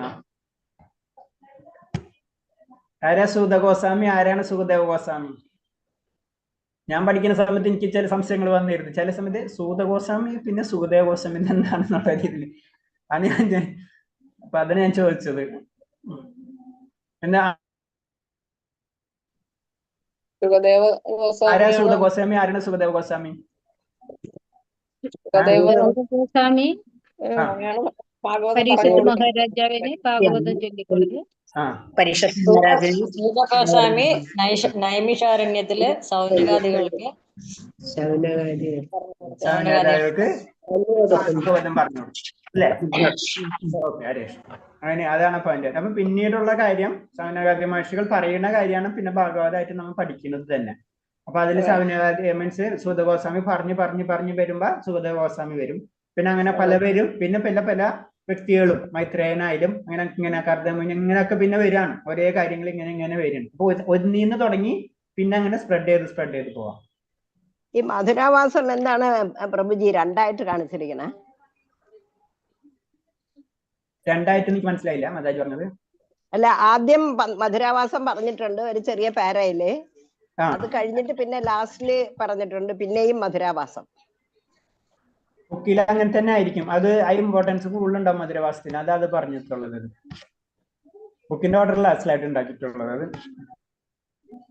ചിലപ്പോ റിപ്പീറ്റ് ചെയ്തിട്ടുണ്ടാവും. സ്ലൈഡിലല്ല, ബുക്കിനകത്തത് ഞാൻ പറഞ്ഞത്. അതിന് ഇമ്പോർട്ടൻസ് കൂടുതൽ കൊടുക്കാൻ വേണ്ടിയായിരിക്കും. അത് മധുരവാസത്തിന് അത്ര ഇമ്പോർട്ടൻസ് ഉണ്ടെന്ന് നമ്മൾക്ക് മനസ്സിലാക്കാൻ വേണ്ടിയാണ് അത് റിപ്പീറ്റ് ചെയ്യുന്നത്. റിപ്പീറ്റ് എന്ന് പറഞ്ഞാൽ കുറച്ചും കൂടെ ഡീറ്റെയിൽ ആയിട്ട് പറഞ്ഞിട്ടുണ്ടാവും. ഡീറ്റെയിൽ ആയിട്ട് പറഞ്ഞിരിക്കണേ. മധുര എന്ന പുണ്യഭൂമിയുടെ പ്രത്യേകതകളല്ലേ പറഞ്ഞത്? മധുരവാസം എന്ന് പറയുമ്പോൾ നമ്മൾ ക്ഷേത്ര ദർശനം നമ്മള് വളരെ കാര്യമായിട്ട് തന്നെ എടുക്കണം എന്നാണ് അതിന്റെ ചുരുക്കെഴുത്ത്. ഓക്കെ ഹരേഷ്ണ. അപ്പൊ നമുക്ക് നിർത്താം. ഓക്കെ. പതിനാം വൈഷ്ണവ നമാനന്ദ കോടി വൈഷ്ണവ ഭക്ത ഹരേഷ് എല്ലാവർക്കും പ്രണാമം. ശരി, നമുക്ക് പ്രാർത്ഥിക്കാം. ഹരേ കൃഷ്ണ ഹരേ കൃഷ്ണ കൃഷ്ണ കൃഷ്ണ ഹരേ ഹരേ ഹരേ രാമ ഹരേ രാമ രാമ രാമ ഹരേ ഹരേ ഹരേ കൃഷ്ണ ഹരേ കൃഷ്ണ കൃഷ്ണ കൃഷ്ണ ഹരേ ഹരേ ഹരേ രാമ ഹരേ രാമ രാമ രാമ ഹരേ ഹരേ ഹരേ കൃഷ്ണ ഹരേ കൃഷ്ണ കൃഷ്ണ കൃഷ്ണ ഹരേ ഹരേ ഹരേ രാമ ഹരേ രാമ രാമ രാമ ഹരേ ഹരേ.